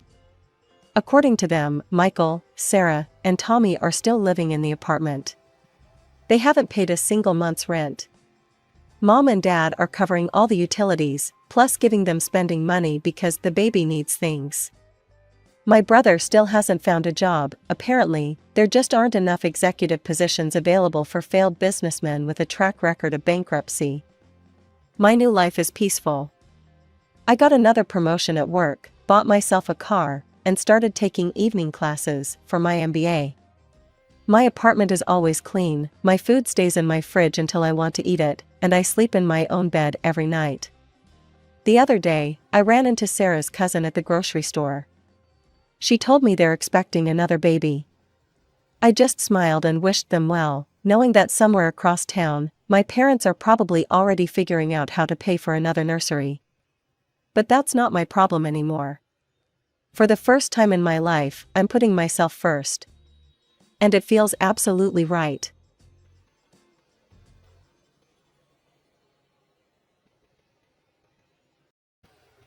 I'm Audrey, and I came into this world mere minutes after my twin sister Ashley. Those few minutes might as well have been years, given how differently our lives would unfold. Our parents, Linda and Robert Matthews, lived in a suburban house in Connecticut. Mom worked as a real estate agent, always dressed to impress, with her perfectly manicured nails and designer suits. Dad ran his own small accounting firm, spending most of his days buried in spreadsheets and tax forms. They seemed like your typical middle-class family, except for one thing, their obvious favoritism toward Ashley. I first noticed it when we were around 5. It was subtle at first, the kind of thing you might miss if you weren't living it every day. While other parents of twins dressed their children identically, celebrating their matching status, our parents made sure Ashley stood out. They'd take us shopping, and Ashley would get the new Nike sneakers while I got the clearance rack specials. She got the authentic Barbie dolls, I got the knockoffs from the dollar store. Even our birthday celebrations felt uneven. Ashley's portion of our shared cake always seemed bigger, her pile of presents always taller. These little moments piled up like stones in my pocket, weighing me down day after day. When Ashley got her ears pierced at 6, I wasn't even asked if I wanted mine done too. When she started taking ballet lessons, I was told we couldn't afford 2 sets of lessons. Somehow, though, there was always money for Ashley's growing list of activities: gymnastics, piano, art classes. Our early childhood photos tell the story better than I ever could. In every family picture, Ashley's front and center, usually in some frilly dress from an expensive children's boutique. I'm always somewhere in the background, wearing whatever was on clearance at Target, looking like an afterthought in my own family portraits. Maybe they just don't see it, I remember telling myself at night, staring at the glow-in-the-dark stars on our shared bedroom ceiling. Ashley had twice as many stars on her side of the room. Even the universe above our beds played favorites. The worst part wasn't the material differences. Kids can survive without designer clothes and fancy toys. It was the way they looked at her versus how they looked at me. When Ashley spoke, they leaned in, hanging on every word. When I spoke, their eyes would drift, their attention already moving on to something else, someone else. Always to Ashley. As we approached school age, I held on to hope that things would change. Maybe once we were in school, once teachers and other adults were involved, our parents would see us both equally. Maybe they'd realize that having twins wasn't a burden but a blessing. Maybe they'd finally see me. I remember standing in front of our house that first morning, Ashley and I in our new uniforms, Mom taking pictures. For once, we looked identical, same plaid skirt, same white blouse, same navy cardigan. I thought maybe this was the beginning of change. Girls, smile. Mom called out, but her eyes were fixed on Ashley. Ashley, honey, tilt your head a little to the right. Perfect. The familiar ache in my chest returned. Even in identical clothes, she found ways to make Ashley shine brighter. Our classroom was bright and cheerful, with alphabet charts on the walls and tiny desks arranged in neat rows. Mrs. Thompson, our teacher, sat us alphabetically, Matthews and Matthews, side by side. I was thrilled. Finally, someone who would treat us the same. But after school, the old patterns emerged stronger than ever. Mom's silver SUV would pull up to the curb, and what happened next became a daily routine that felt like a twist of the knife. Audrey, go straight home and start your homework, Mom would say, barely looking at me as I climbed out of the car. Then she'd turn to Ashley with a bright smile. Ready for dance class, sweetheart? Off they'd go, to ballet on Mondays, piano on Tuesdays, art class on Wednesdays, gymnastics on Thursdays, and drama club on Fridays. I'd watch them drive away, then walk into our empty house, the silence my only companion. I threw myself into my studies, thinking that maybe, just maybe, if I got perfect grades, they'd notice me. I'd sit at the kitchen table, methodically working through math problems, practicing my spelling words, reading ahead in our textbooks. The house would stay quiet for hours, until I'd hear the garage door open and their voices floating in, Ashley chattering about her latest achievement, Mom's proud responses echoing through the halls. Mom, I got an A+ on my history test, I said one evening, holding up my paper. That's nice, dear, she replied distractedly, helping Ashley unpack her dance bag. Ashley, show Dad the new routine you learned today. I kept trying. Every perfect score, every teacher's praise, every gold star, I collected them like precious gems, hoping one day they'd be enough to make my parents' eyes light up the way they did for Ashley. Then came the night that changed everything. I was 12, heading to the kitchen for a glass of water after finishing my homework. Their voices drifted up from the den, where they often sat after Ashley went to bed. I normally ignored their late-night conversations, but something made me stop this time. Sometimes I wonder if we made a mistake, Dad was saying, his voice heavy with something I couldn't identify. What do you mean? Mom asked. Having twins. Ashley would have been enough. She's everything we could want in a daughter. But two of them. I know what you mean, Mom sighed. Ashley's special. She's meant for great things. But Audrey, she's just there. We would have been fine with just Ashley. The glass slipped from my hand, but I caught it before it could shatter. I wished I could catch my heart just as easily. In that moment, everything crystallized. The years of trying to earn their love, of hoping things would change, it all seemed so foolish now. They didn't want me. They never had. I was the unwanted twin, the extra daughter, the one they wished they didn't have. After that night, something shifted inside me. I stopped seeking approval and instead focused entirely on my studies. Turns out, freedom from constantly trying to please my parents cleared my mind in ways I never expected. My grades, already good, became exceptional.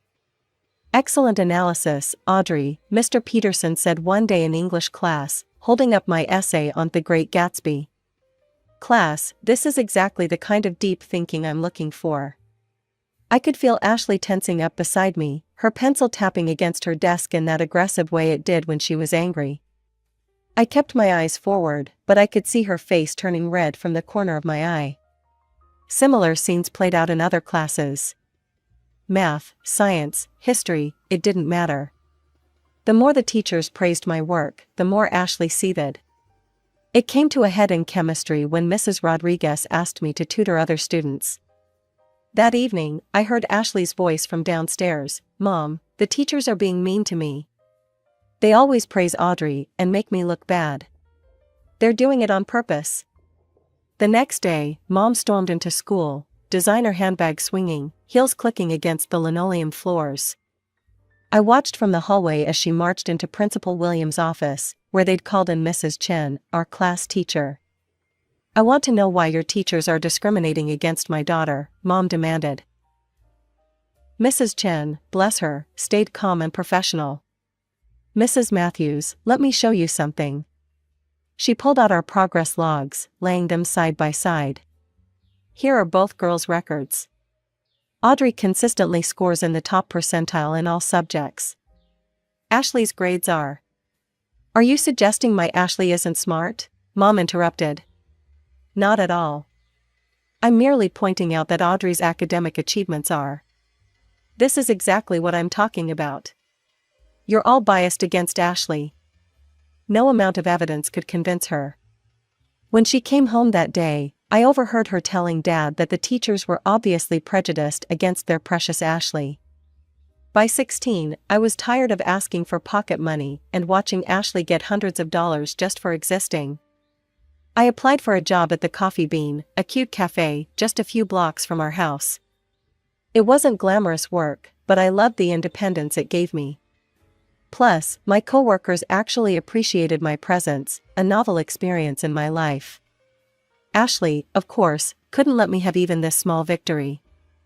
Oh my God, you're actually going to be a waitress, she sneered one morning, watching me put on my uniform. That's so common. Mom, can you believe Audrey's going to serve people food? Mom just made a disapproving noise, sliding another $100 bill across the table to Ashley for her shopping needs. That's when I remembered something I'd overheard years ago, a heated phone conversation where Mom had yelled, "I don't want anything to do with you anymore. You're embarrassing with your tiny house and your budget clothes. I've moved up in the world." She'd been talking to her parents, my grandparents. The ones I'd never met because they weren't good enough for her new lifestyle. That evening, while Mom and Ashley were at another shopping spree, I snuck into Mom's home office. In her address book, under D4, Do Not Contact, I found an address in the older part of town. The next day, instead of heading to my afternoon shift at the cafe, I took a bus to a small blue house with a well-tended garden. My heart was pounding as I walked up the path. I had no idea what to expect, but I knew I had to try. I raised my hand to knock on the door. The door opened, revealing an elderly couple. The woman had gray hair tied back in a neat bun, and the man wore wire-rimmed glasses. They looked at me with confusion until I spoke. "Hi, I'm Audrey Matthews. I think you're my grandparents." Their jaws dropped simultaneously. The woman, my grandmother, put her hand to her mouth. "Oh my God, Frank, it's really her." They invited me in, and suddenly I was sitting in their cozy living room, drinking tea from delicate cups while they couldn't stop staring at me. "You look just like your mother did at your age," Grandma said softly. Before she changed. That first visit turned into many more. I'd tell my parents I was working extra shifts at the cafe, but instead, I'd spend hours with my grandparents, bringing them pastries and cookies from work. They were wonderful listeners, genuinely interested in my life, my studies, my dreams. For the first time, I felt seen. Then came graduation day. The ceremony was typically Matthew's family style, all focus on Ashley. When they called my name as valedictorian, my parents barely clapped, but when Ashley walked across the stage, they hooped and hollered like she'd just won an Olympic medal. I should have been prepared for what came the next day, but somehow, they still managed to shock me. "Girls, we have exciting news," Mom announced at breakfast, practically bouncing in her seat. "We're celebrating graduation in Hawaii." My heart lifted for a moment. Despite everything, I thought maybe, just maybe, this one time.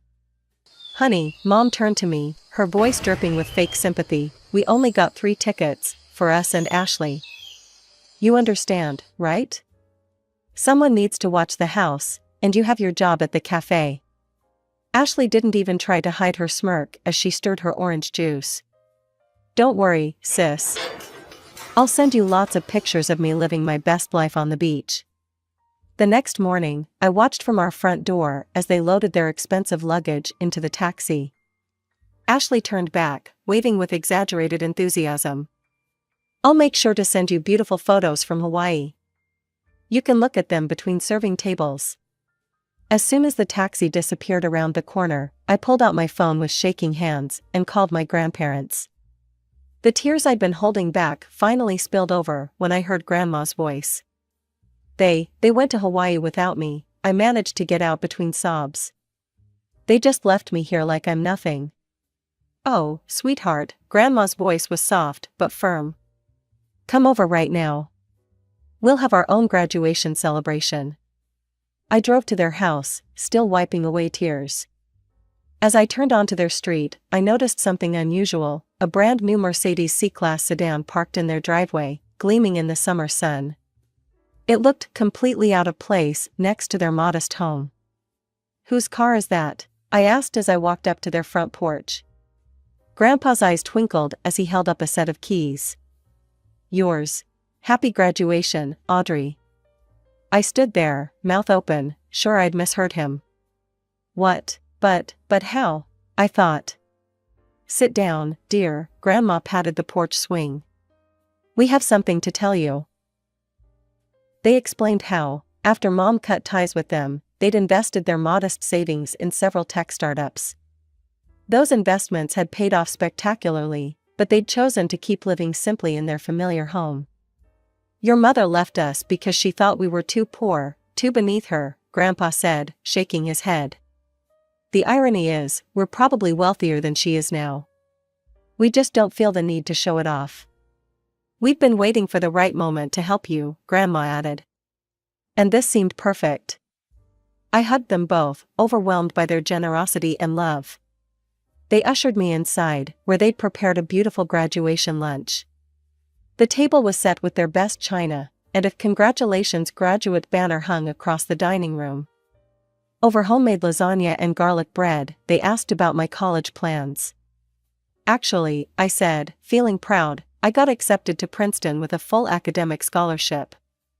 I start in the fall. Their faces lit up with genuine joy, so different from my parents' lukewarm reaction when I'd told them. That's wonderful, Grandma exclaimed. But what about housing? The scholarship covers that? Well, I was planning to live in the dorms. Nonsense, Grandpa cut in. We'll get you a nice apartment near campus. Something safe and comfortable where you can focus on your studies. Just then, my phone buzzed. It was Ashley, sending a photo of herself lounging on a Hawaiian beach, captioned, "Wish you were here, not." I looked at the message, then at my grandparents' loving faces, then at the keys to my new car sitting next to my plate. For the first time in my life, I didn't feel like the lesser twin. 2 weeks crawled by. I spent my days working at the cafe, visiting my grandparents, and preparing for college. Each evening, my phone would buzz with another notification, Ashley posing on different beaches, dining at expensive restaurants, or lounging by infinity pools. Each photo was accompanied by increasingly obnoxious captions, living my best life while someone serves coffee. This is what success looks like. Some people vacation in Hawaii, others just dream about it. Then came the day of their return. I was in the living room, pretending to read a book while watching through the window. The taxi pulled up, and I couldn't help but smile as I saw their reactions unfold in slow motion. Mom noticed it first. She stopped so abruptly that Ashley walked right into her, dropping her designer beach bag onto the concrete driveway. Dad, struggling with their expensive matching luggage set, nearly tripped over them both. What is that? Mom's voice carried through the front window, high-pitched and sharp. She was pointing at the Mercedes as if it might bite her, her perfectly manicured finger trembling slightly. Is that a new C-Class? Dad stammered, his jaw hanging open. The latest model? I took my time walking to the front door, enjoying every second of their confusion. Their tan seemed to pale with each step I took. When I stepped onto the porch, they all turned to stare at me like they were seeing a ghost. Whose car is that? Dad demanded, his face red from both the Hawaiian sun and shock. I twirled the keys around my finger, the way Ashley always did with her designer purse straps when she was showing off. Mine. Ashley let out a bark of laughter, but I could hear the uncertainty in it. Yeah, right. Like you could afford that on your waitress salary. What did you do, steal it? Rob the cafe? Or are you just parking it for some rich customer? Actually, I said, savoring each word like the expensive chocolates they'd never shared with me, it was a graduation gift. From Grandma and Grandpa. The color drained from Mom's tanned face so fast I thought she might faint. What? You know, your parents? The ones you were too embarrassed to talk to because they were too poor? Those grandparents. Dad turned to Mom so fast I thought he might get whiplash. Linda, call your parents. Right now. His voice had that same demanding tone he used when ordering at restaurants. Mom's hand shook as she pulled out her phone, her French manicure catching the sunlight. She didn't even bother with pleasantries when Grandma answered, putting the phone on speaker without realizing it. Where did you get the money for that car? She demanded, her voice echoing in our front yard. I could hear Grandma's voice through the phone, calm and slightly amused. Oh, hello to you too, dear. Enjoying your expensive vacation? I saw all the lovely photos Ashley posted. The Royal Hawaiian Hotel looks lovely this time of year. Don't change the subject. How could you afford to buy Audrey a Mercedes? Well, sweetheart, Grandma's voice dripped with satisfaction, it seems you underestimated us. Those embarrassing parents you were so ashamed of? We're quite comfortable now. More than comfortable, actually. We're rich. Mom's entire demeanor changed instantly, her voice becoming syrupy sweet. Mom, I've been thinking, maybe it's time we put the past behind us. Family is so important, after all. Is it? Grandma's voice was cool. Of course. And speaking of family, Mom's eyes darted to Ashley, who was already preening. You have another granddaughter who would love to get to know you. She could really use a nice car too, maybe even something a little more special? Grandpa's laugh crackled through the speaker. You mean the granddaughter you just took to Hawaii while leaving Audrey alone? That granddaughter? Mom's face flushed. That's not. I mean, look, as grandparents, you should treat the girls equally. They're the same age, after all. It's only fair they get the same gifts. Equally? Grandma's voice turned sharp. That's rich coming from you, Linda. Parents should love their children equally too. But that hasn't been the case in your household, has it? The line went dead. Mom stared at her phone for a moment before turning to me, her expression hardening. Audrey, you need to give that car to your sister. Excuse me? I couldn't believe what I was hearing. Ashley needs a good car for college, Dad jumped in. She got accepted to State University. She needs reliable transportation. You're just working at that cafe, you don't need anything this fancy. Ashley was already walking toward the Mercedes, hand outstretched. Give me the keys, sis. You know, I'll look better driving it anyway. I laughed. I couldn't help it. The sheer audacity of it all was just too much. This is my car, I said firmly. And I'm not giving it to anyone. Dad stepped forward, his face red with anger. If you don't give that car to your sister right now, you can get out of this house. Funny you should say that, I said, walking to the Mercedes. I popped the trunk, revealing my packed suitcases and boxes. I'd been ready to leave for days. Their mouths hung open as I pulled an envelope from my purse and held it up. Oh, and by the way, I won't be serving coffee much longer. I got accepted to Princeton on a full scholarship. Ashley's shriek could probably be heard 3 blocks away. Mom stumbled backward like I'd slapped her. Dad just stood there, opening and closing his mouth like a fish out of water. I got into my car, the leather seat still new enough to creak slightly. Through the windshield, I could see their shocked faces, their perfect family fantasy crumbling before their eyes. Those last few weeks of summer at my grandparents' house were the happiest I'd ever experienced. Every morning, I'd wake up to the smell of Grandma's coffee and the sound of Grandpa humming as he read the newspaper. No walking on eggshells, no competing for attention, no feeling like an unwanted shadow. Just peace. Moving to Princeton was bittersweet. I hugged my grandparents goodbye, promising to call every day, and set off in my Mercedes with everything I owned. The drive to New Jersey felt like crossing a boundary between my old life and my new one. My grandparents had found me a beautiful little apartment just 10 minutes from campus.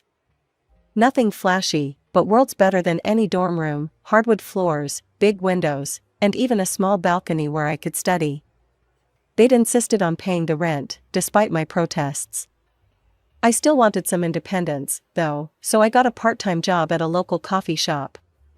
The irony wasn't lost on me, still serving coffee, but this time by choice, not necessity. My co-workers were mostly other students, and for the first time in my life, I found myself making real friends. One Sunday afternoon, about a month into the semester, Grandma called with some interesting news. "Your parents showed up at our door yesterday," she said. My heart skipped a beat. What did they want? Oh, the usual. Linda was all smiles and fake apologies, asking about our financial situation and hinting about Ashley's upcoming birthday. Your father kept looking around the house, probably trying to guess our net worth. What did you tell them? Grandpa's voice joined in on the line. We told them that we'd already decided what to do with our money. It's all going to you. I could picture their faces. How did they take that? Let's just say Linda's smile didn't look so genuine after that, Grandma chuckled. We asked them not to come back. That evening, I blocked their numbers and all their social media accounts. Ashley's too. I knew what would come next, sudden declarations of love and regret, offers to start fresh as a family. But I didn't need their kind of family anymore. Now, sitting in my constitutional law class, taking notes and actually enjoying the complexity of the material, I sometimes think about that little girl who used to pray for her parents' love. I wish I could tell her that she'd find something better, not just love, but respect, support, and the freedom to be herself. My phone buzzes quietly in my pocket, probably my study group confirming our meeting at the library later. Or maybe it's Jake, that cute guy from my psychology class who keeps asking to get coffee, not at my cafe, thankfully. It's such a normal life. No drama, no constant comparisons, no feeling like I'm not enough. Just me, my studies, my friends, and my future stretching out ahead of me, full of possibilities.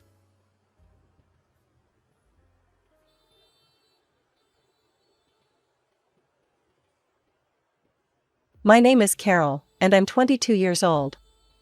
I just graduated from college, and I've got a story to tell you about my house, well, technically, my mother's house. Or it was, until she passed away from intestinal cancer 4 years ago and left it to me. Mom was always the planning type. Even before the cancer diagnosis, she made sure everything was in order. The house was hers free and clear, she'd bought it before she even met my dad, and thank God for that foresight. She made sure I knew about the will, too. This way you'll always have a home, she told me, her voice steady, despite everything she was going through. Things weren't always this complicated. My parents' marriage lasted 10 years before Dad decided to leave us for another woman. I was 9 when he packed his bags. No drama, no fighting over custody or property, he just left. The only thing he agreed to was paying for my college education. He set up a special account and transferred the entire sum for my future studies right away. I guess that was his version of child support. Dad started a new family pretty quickly. His wife Linda had their daughter shortly after, she's 10 years younger than me. I'd visit sometimes, staying at their rented house, but it never felt right. Linda would be busy with my half-sister, cooing over her latest accomplishment or fixing her hair. Dad was always working, claiming he needed to provide for his family. Funny how I wasn't really included in that category anymore. Carol, would you like to join us for dinner? Linda would ask, but her tone always suggested she hoped I'd decline. We kept things cordial though, exchanging birthday cards, holiday greetings, the occasional forced family dinner. It was all very proper and polite, in that uncomfortable way that makes your skin crawl. Mom made good money as a senior accountant, so when the cancer hit, she could focus entirely on treatment. I was 14 when we got the diagnosis. She quit her job immediately to focus on fighting the disease. For 4 years, we lived between hospital visits and treatment sessions. Mom never complained, not once. She just kept fighting, kept planning, kept making sure I would be okay. But cancer doesn't care about plans. I was 18 when she died, just weeks before I was supposed to leave for college in another state. The grief hit me hard, I could barely function. That's when Dad surprised me by actually stepping up. He, Linda, and my half-sister moved in temporarily to help me cope with the loss. I was too numb to question it at the time, too grateful for any support I could get. "We'll help you through this," Dad said, putting his arm around my shoulders. Linda nodded along, trying to look sympathetic while my half-sister explored what was now my house. By the end of summer, I was faced with a dilemma. College was starting in a few weeks, and I had no idea what to do with Mom's house, my house now. I couldn't bear the thought of selling it, but leaving it empty for 4 years didn't seem smart either. That's when Dad came up with his proposal over breakfast one morning. "Carol," he said, pushing his coffee mug aside, "I've been thinking. What if we stayed here? We'd pay all the bills, maintain the place. You wouldn't have to worry about anything while you're at school." I looked at Linda, who was making pancakes at the stove. She turned around and smiled. "It would be good for all of us," she added. "Sophie's already enrolled in the local school, and the house would be well taken care of." It made sense. During the 2 months they'd been staying with me, things had been surprisingly okay. Linda had stopped being so distant, and Sophie, my half-sister, had actually started treating me like a real sister instead of some stranger who showed up occasionally. So I agreed. Looking back, it seemed like the perfect solution. I packed up Mom's personal things, keeping what I wanted and storing the rest in the attic. I left for college feeling confident about my decision. Over the next 4 years, I came home during holidays and summer breaks. Those visits were nice, actually. Linda would cook these big welcome home dinners. "I made your favorite lasagna," she'd say, as if she'd always known my favorites. Sophie would drag me to her room to show me her latest artwork or tell me about school drama. During Christmas breaks, we'd all decorate the tree together. Dad would lift Sophie to put the star on top, while Linda and I argued good-naturedly about whether tinsel was tacky or classic. We'd sit around drinking hot chocolate, and sometimes I could almost forget that this wasn't the family I started with. Summer visits were different, longer, more relaxed. Sophie and I would spend afternoons by the community pool, and I'd help her with her summer reading. Linda would invite me to her book club meetings, and we'd actually have fun dissecting whatever romance novel they'd chosen that month. "Your sister's so good with Sophie," I overheard Linda telling Dad one evening. "It's nice having her home." That made me feel warm inside, like maybe we really had become a proper family. I called regularly during semesters, weekly chats with Dad about my classes, catching up with Linda about house maintenance, "The roses you planted are blooming beautifully, Carol," and FaceTime sessions with Sophie, who kept me updated on her middle school adventures. Everything seemed perfect. We'd created this strange but functional family dynamic, built on the foundation of my mother's house. I never imagined it could all fall apart so quickly, but I guess that's the thing about houses. No matter how solid the foundation, you never know what's going on behind the walls. Finally, at 22, with my degree in hand and a job lined up back home, I was ready to start the next chapter of my life. I'd already accepted a position at Marshall & Brooks Financial in my hometown. They'd interviewed me via Zoom and offered me the job right away. Everything was falling into place perfectly. Or so I thought. The taxi dropped me off in front of my house on a sunny June afternoon. I stood there for a moment, taking in the familiar sight. Mom's rose bushes were in full bloom, though they looked different from how she used to maintain them. The lawn was neatly trimmed, and new curtains hung in the windows. Little changes that had happened while I was away at college. Wheeling my suitcases up the front walk, I reached for my keys with a smile, already imagining sleeping in my old room tonight. But when I tried to unlock the door, something was wrong. The key wouldn't turn. I tried again, thinking maybe I was just tired from the journey, but no, the key definitely didn't fit. What the hell? I muttered, trying the key again before finally giving up and knocking on the door, loudly, since it was the middle of the day and they might be watching TV. Linda opened the door, her eyes widening in surprise. She was wearing an apron and had flour on her hands, like she'd been baking. "Carol, what are you doing here?"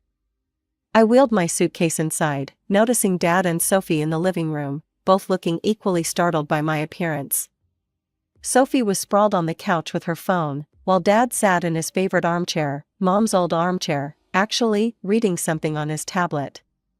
"What do you mean? I live here," I said, looking around at what seemed like subtle changes to the living room decor. "Why were the locks changed?" Dad scratched his neck, that nervous habit he's had since forever. "Oh, that. Yeah, I changed them last month. For safety, you know. There were some break-ins in the neighborhood." "You could have told me," I said, trying to keep the annoyance out of my voice. "Or sent me a new key. I mean, this is my house." "We weren't expecting you," Linda said carefully, her arms crossed over her chest. She'd wiped the flour off her hands and was looking increasingly uncomfortable. "Why not? I graduated last week.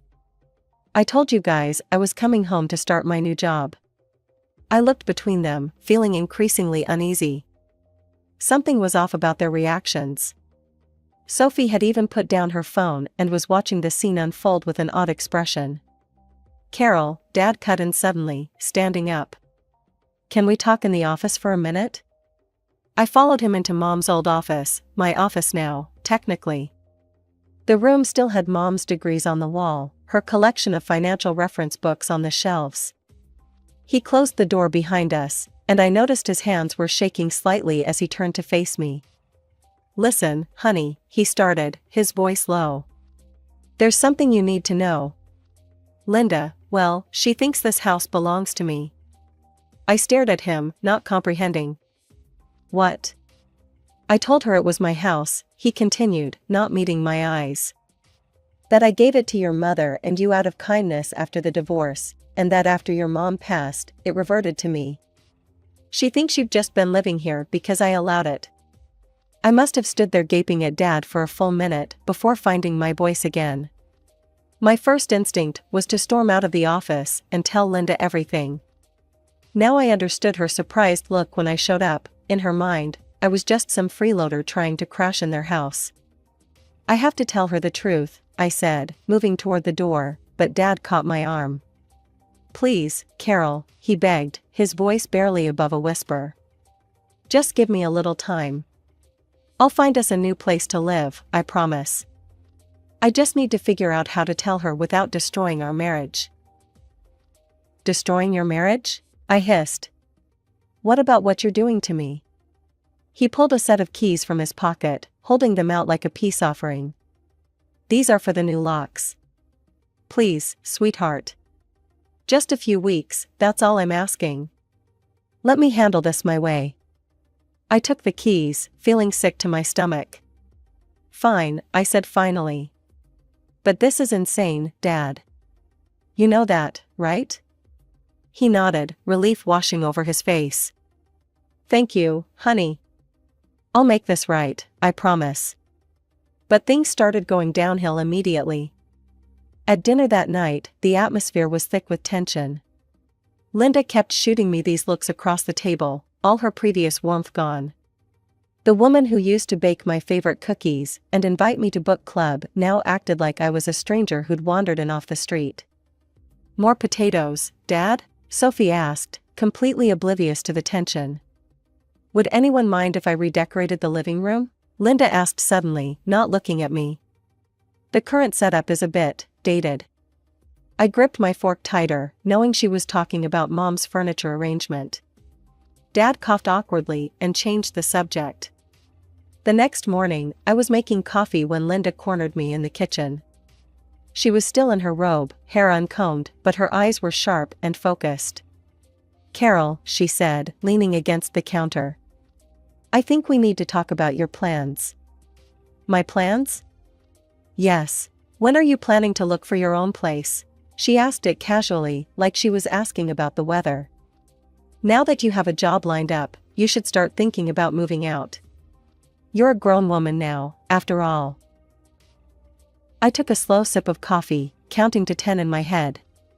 Actually, I've talked to Dad about staying here for now. He's fine with it. Linda's lips pressed into a thin line, and for a moment, I thought she might argue. Instead, she just turned and walked out of the kitchen, leaving me alone with my cooling coffee and a growing sense of dread about how this was all going to play out. The next 2 weeks were like living in a hostile environment. Linda's attitude shifted from cold to downright passive-aggressive. She'd accidentally wash my clothes with colors that would bleed, claiming she forgot which laundry basket was mine. She'd cook family dinners, but conveniently make just enough for 3 people, acting surprised when I came to the table. When I tried to watch TV in the living room, she'd suddenly need to vacuum right there. If I was using the kitchen to make breakfast, she'd barge in and start reorganizing the cabinets, muttering about how some people never learn to keep things tidy. She even moved my mother's favorite vase from its spot on the mantel to some corner shelf, claiming it didn't match her new decorating vision. The worst part was watching Sophie follow her mother's lead. My half-sister, who just weeks ago had been sending me memes and calling me for advice about boys, now rolled her eyes whenever I entered a room. She started calling me that girl when talking about me to her friends on the phone, loud enough for me to hear. Despite the tension at home, my professional life was taking off. I visited Marshall and Brooks Financial, where they showed me my future workspace, a nice corner desk with a view of downtown. My future colleagues seemed friendly and welcoming, especially Sarah from the risk assessment team, who offered to take me to lunch. "When do you start?" she asked over sandwiches. 2 weeks, I replied. Just enough time to settle in at home. That evening at dinner, I shared my start date with the family, trying to maintain some semblance of normalcy. "They showed me my office today. I start in 2 weeks. Linda's fork clinked against her plate as she set it down with exaggerated care. "Well, isn't that wonderful? Once you get your first paycheck, you can start looking for your own apartment. I know of some nice complexes across town, very affordable for young professionals." I caught Dad's pleading look across the table. His eyes seemed to beg me to keep quiet, to maintain his lie just a little longer. I stabbed at my peas and said nothing. To avoid the tension at home, I started reconnecting with old high school friends. Katie and Jessica were still in town, and we'd meet for coffee or shopping trips, falling back into our old rhythms as if no time had passed. But coming home was always uncomfortable. I'd walk in and hear hushed conversations from the kitchen or living room that would stop abruptly when I appeared. Dad and Linda would spring apart like guilty teenagers, papers would be hastily shoved into drawers, and fake smiles would plaster themselves across their faces. Saturday morning, I woke up to an unusually quiet house. No sound of Linda's weekend meal prep in the kitchen, no Sophie's music blasting from her room, no Dad watching sports on TV. The silence felt wrong somehow, like the calm before a storm. I padded downstairs in my pajamas, checking each room as I went. The kitchen was spotless, not just clean, but unused since the night before. The living room was empty, the throw pillows perfectly arranged on the couch. Sophie's boots, usually cluttering the entryway, were gone. Even Dad's car wasn't in the driveway. I checked my phone, no messages, no notes about where everyone had gone. My first thought was that maybe they'd gone out for breakfast, but something felt off. They never went out for breakfast without at least leaving a note. Even during these tense weeks, they'd maintained that basic courtesy. I tried calling Dad first, but his phone went straight to voicemail. Weird. I tried a few more times with the same result, that automated voice telling me the person I was trying to reach was unavailable. A knot started forming in my stomach. Finally, I called Linda. She picked up on the 4th ring, just as I was about to hang up. "What do you want?" Her voice was sharp, hostile in a way I'd never heard before. In the background, I could hear waves and what sounded like tropical music. "I just wanted to know where everyone is," I said, caught off guard by her tone. I woke up and the house was empty. She laughed, an ugly, mean sound that made my stomach clench. Oh, didn't we tell you? We're in the Maldives. First-class flights, luxury resort, the works. We didn't mention it because, frankly, we didn't want you tagging along and expecting us to pay for you too. Not that you'd know anything about paying for things yourself. What? I wouldn't. Save it, she cut me off. I'm sick of this whole situation. You're nothing but a lazy freeloader, living in our house like you own the place. Your father might put up with it, but I'm done. Do you know how embarrassing it is to have a grown woman living in our house, eating our food, using our utilities? My hands were shaking so hard I could barely hold the phone. I sank into one of the kitchen chairs, my mother's chairs, actually, my legs suddenly too weak to hold me up. Linda, No, you listen to me, she snarled. Your father never loved you, you were just an obligation. He already wasted enough money on your college education, and now you're squatting in our house like some entitled princess. Well, I've had enough. Did you think you could just live here forever? Mooching off us while we work hard to maintain this home? I could hear Sophie giggling in the background, and Dad's muffled voice saying something I couldn't make out. The betrayal felt like a physical blow. When we get back, she continued, her voice dripping with venom, I want you gone. Do you understand me? Pack your things and get out of our house. If you're still there when we return, I'll throw you out myself. And trust me, I won't be gentle about it.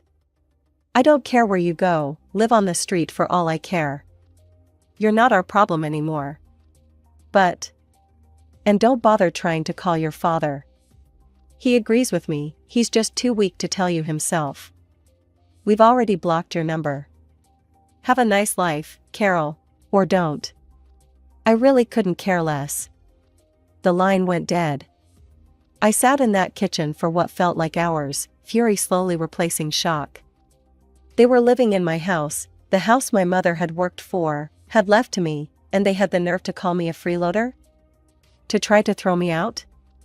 Well, I'd had enough of playing along with Dad's lies. I blocked their numbers on my phone, my hands still shaking, but now with anger rather than hurt. Then I started methodically going through the house, gathering their belongings. Linda's expensive clothes, Sophie's school stuff, Dad's golf clubs, everything went into boxes and suitcases. I worked through the entire Saturday, fueled by rage and bitter disappointment. By Sunday morning, I had their life packed up and stacked in the garage.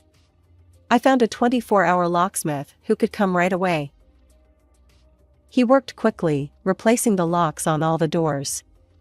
It cost a small fortune, but it was worth every penny. When he finished, I handed him my credit card, feeling a strange sense of satisfaction as I clutched the new keys. Monday morning, I started my new job at Marshall & Brooks. For 2 weeks, I threw myself into work, learning the ropes, making new friends, trying not to think about the confrontation I knew was coming. I kept their stuff in the garage, but I rearranged the house back to how Mom had it, removing every trace of Linda's decorating vision. Then came that Friday. I pulled into the driveway after work to find them standing there, Dad looking nervous, Linda red-faced with fury, and Sophie hanging back with a scowl. They must have just gotten back from their vacation, their suitcases were still in their rental car. Linda started screaming before I even got out of my car. How dare you change our locks? How dare you lock us out of our own house? I walked calmly past them to unlock the door. Linda followed, still yelling. We're calling the police. This is breaking and entering. This is our house. I turned to face them, something inside me finally snapping. No, Linda, it's not your house. It never was. This house belongs to me. My mother bought it before she even met Dad. She left it to me in her will. The only reason you've been living here is because I allowed it, temporarily. Linda laughed, but it was an uncertain sound. She looked at Dad. Tell her she's lying. Tell her this is our house. Dad wouldn't meet anyone's eyes. He just shrugged, his shoulders slumping. She's telling the truth. The house, it was always hers. I watched as the truth sank in, as Linda's face transformed from rage to calculation in a matter of seconds. Her entire demeanor changed, like a switch had been flipped. "Oh, Carol, sweetheart," she said, forcing a laugh. "You didn't think I was serious on the phone, did you? I was just joking. You know how I can get sometimes. All that sun and those tropical cocktails went to my head." "Stop it," I said quietly, but she kept going. "We're family. Remember all those nice times we had? The book club meetings, the holiday dinners? We can have that again." She took a step toward me, arms outstretched like she was going to hug me. Dad jumped in then, his voice thick with emotion. "Princess, I'm so sorry. I know I handled this all wrong, but I love you. You're my daughter. Please, can't we work this out?" I looked at him, really looked at him. The father who left when I was 9. Who paid for my education but missed my life. Who lied about my house, my inheritance, my mother's legacy. Work what out, Dad? The fact that you lied to your wife about owning my house?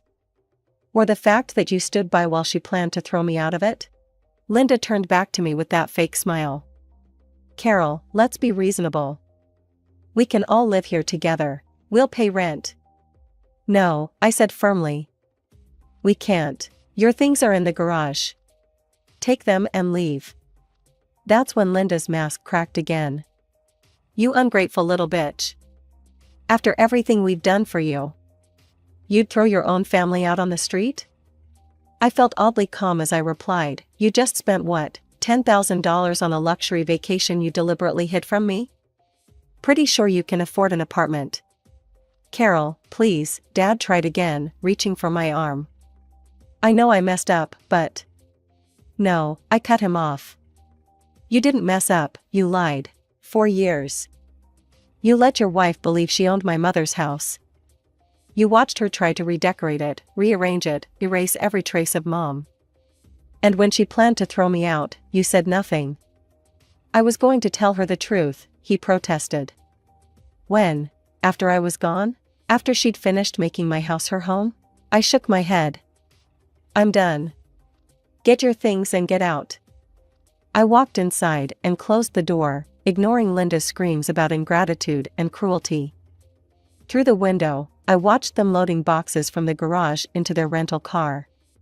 Linda was still yelling, her face red with fury. Sophie was crying. Dad just looked defeated. It took them 3 trips to get everything. As they loaded the last box, Dad tried one more time, knocking on the door. I didn't open it. They finally left as the sun was setting. The next day, Dad tried calling from a new number. "Carol, please," he begged. "We can fix this." "No, Dad, we can't," I said. "Linda made it very clear how you all really feel about me. A freeloader? An obligation? Someone you never loved?" Maybe those were her words, but your silence said enough. That was 2 months ago. I still live in Mom's house, my house. I've repainted the walls, planted new roses in the garden, made it mine again. Sometimes I think about them, wonder where they ended up. But mostly, I think about Mom, and how she made sure I'd always have a home, no matter what. Dad still tries to call sometimes, from different numbers. I don't pick up anymore. Some bridges, once burned, should stay ashes. The funny thing is, I'm happier now. My job is going well, I've made new friends at work, and for the first time since Mom died, I feel at peace in this house. Sometimes healing means letting go, of people, of lies, of the fairy tale of family you wanted to believe in.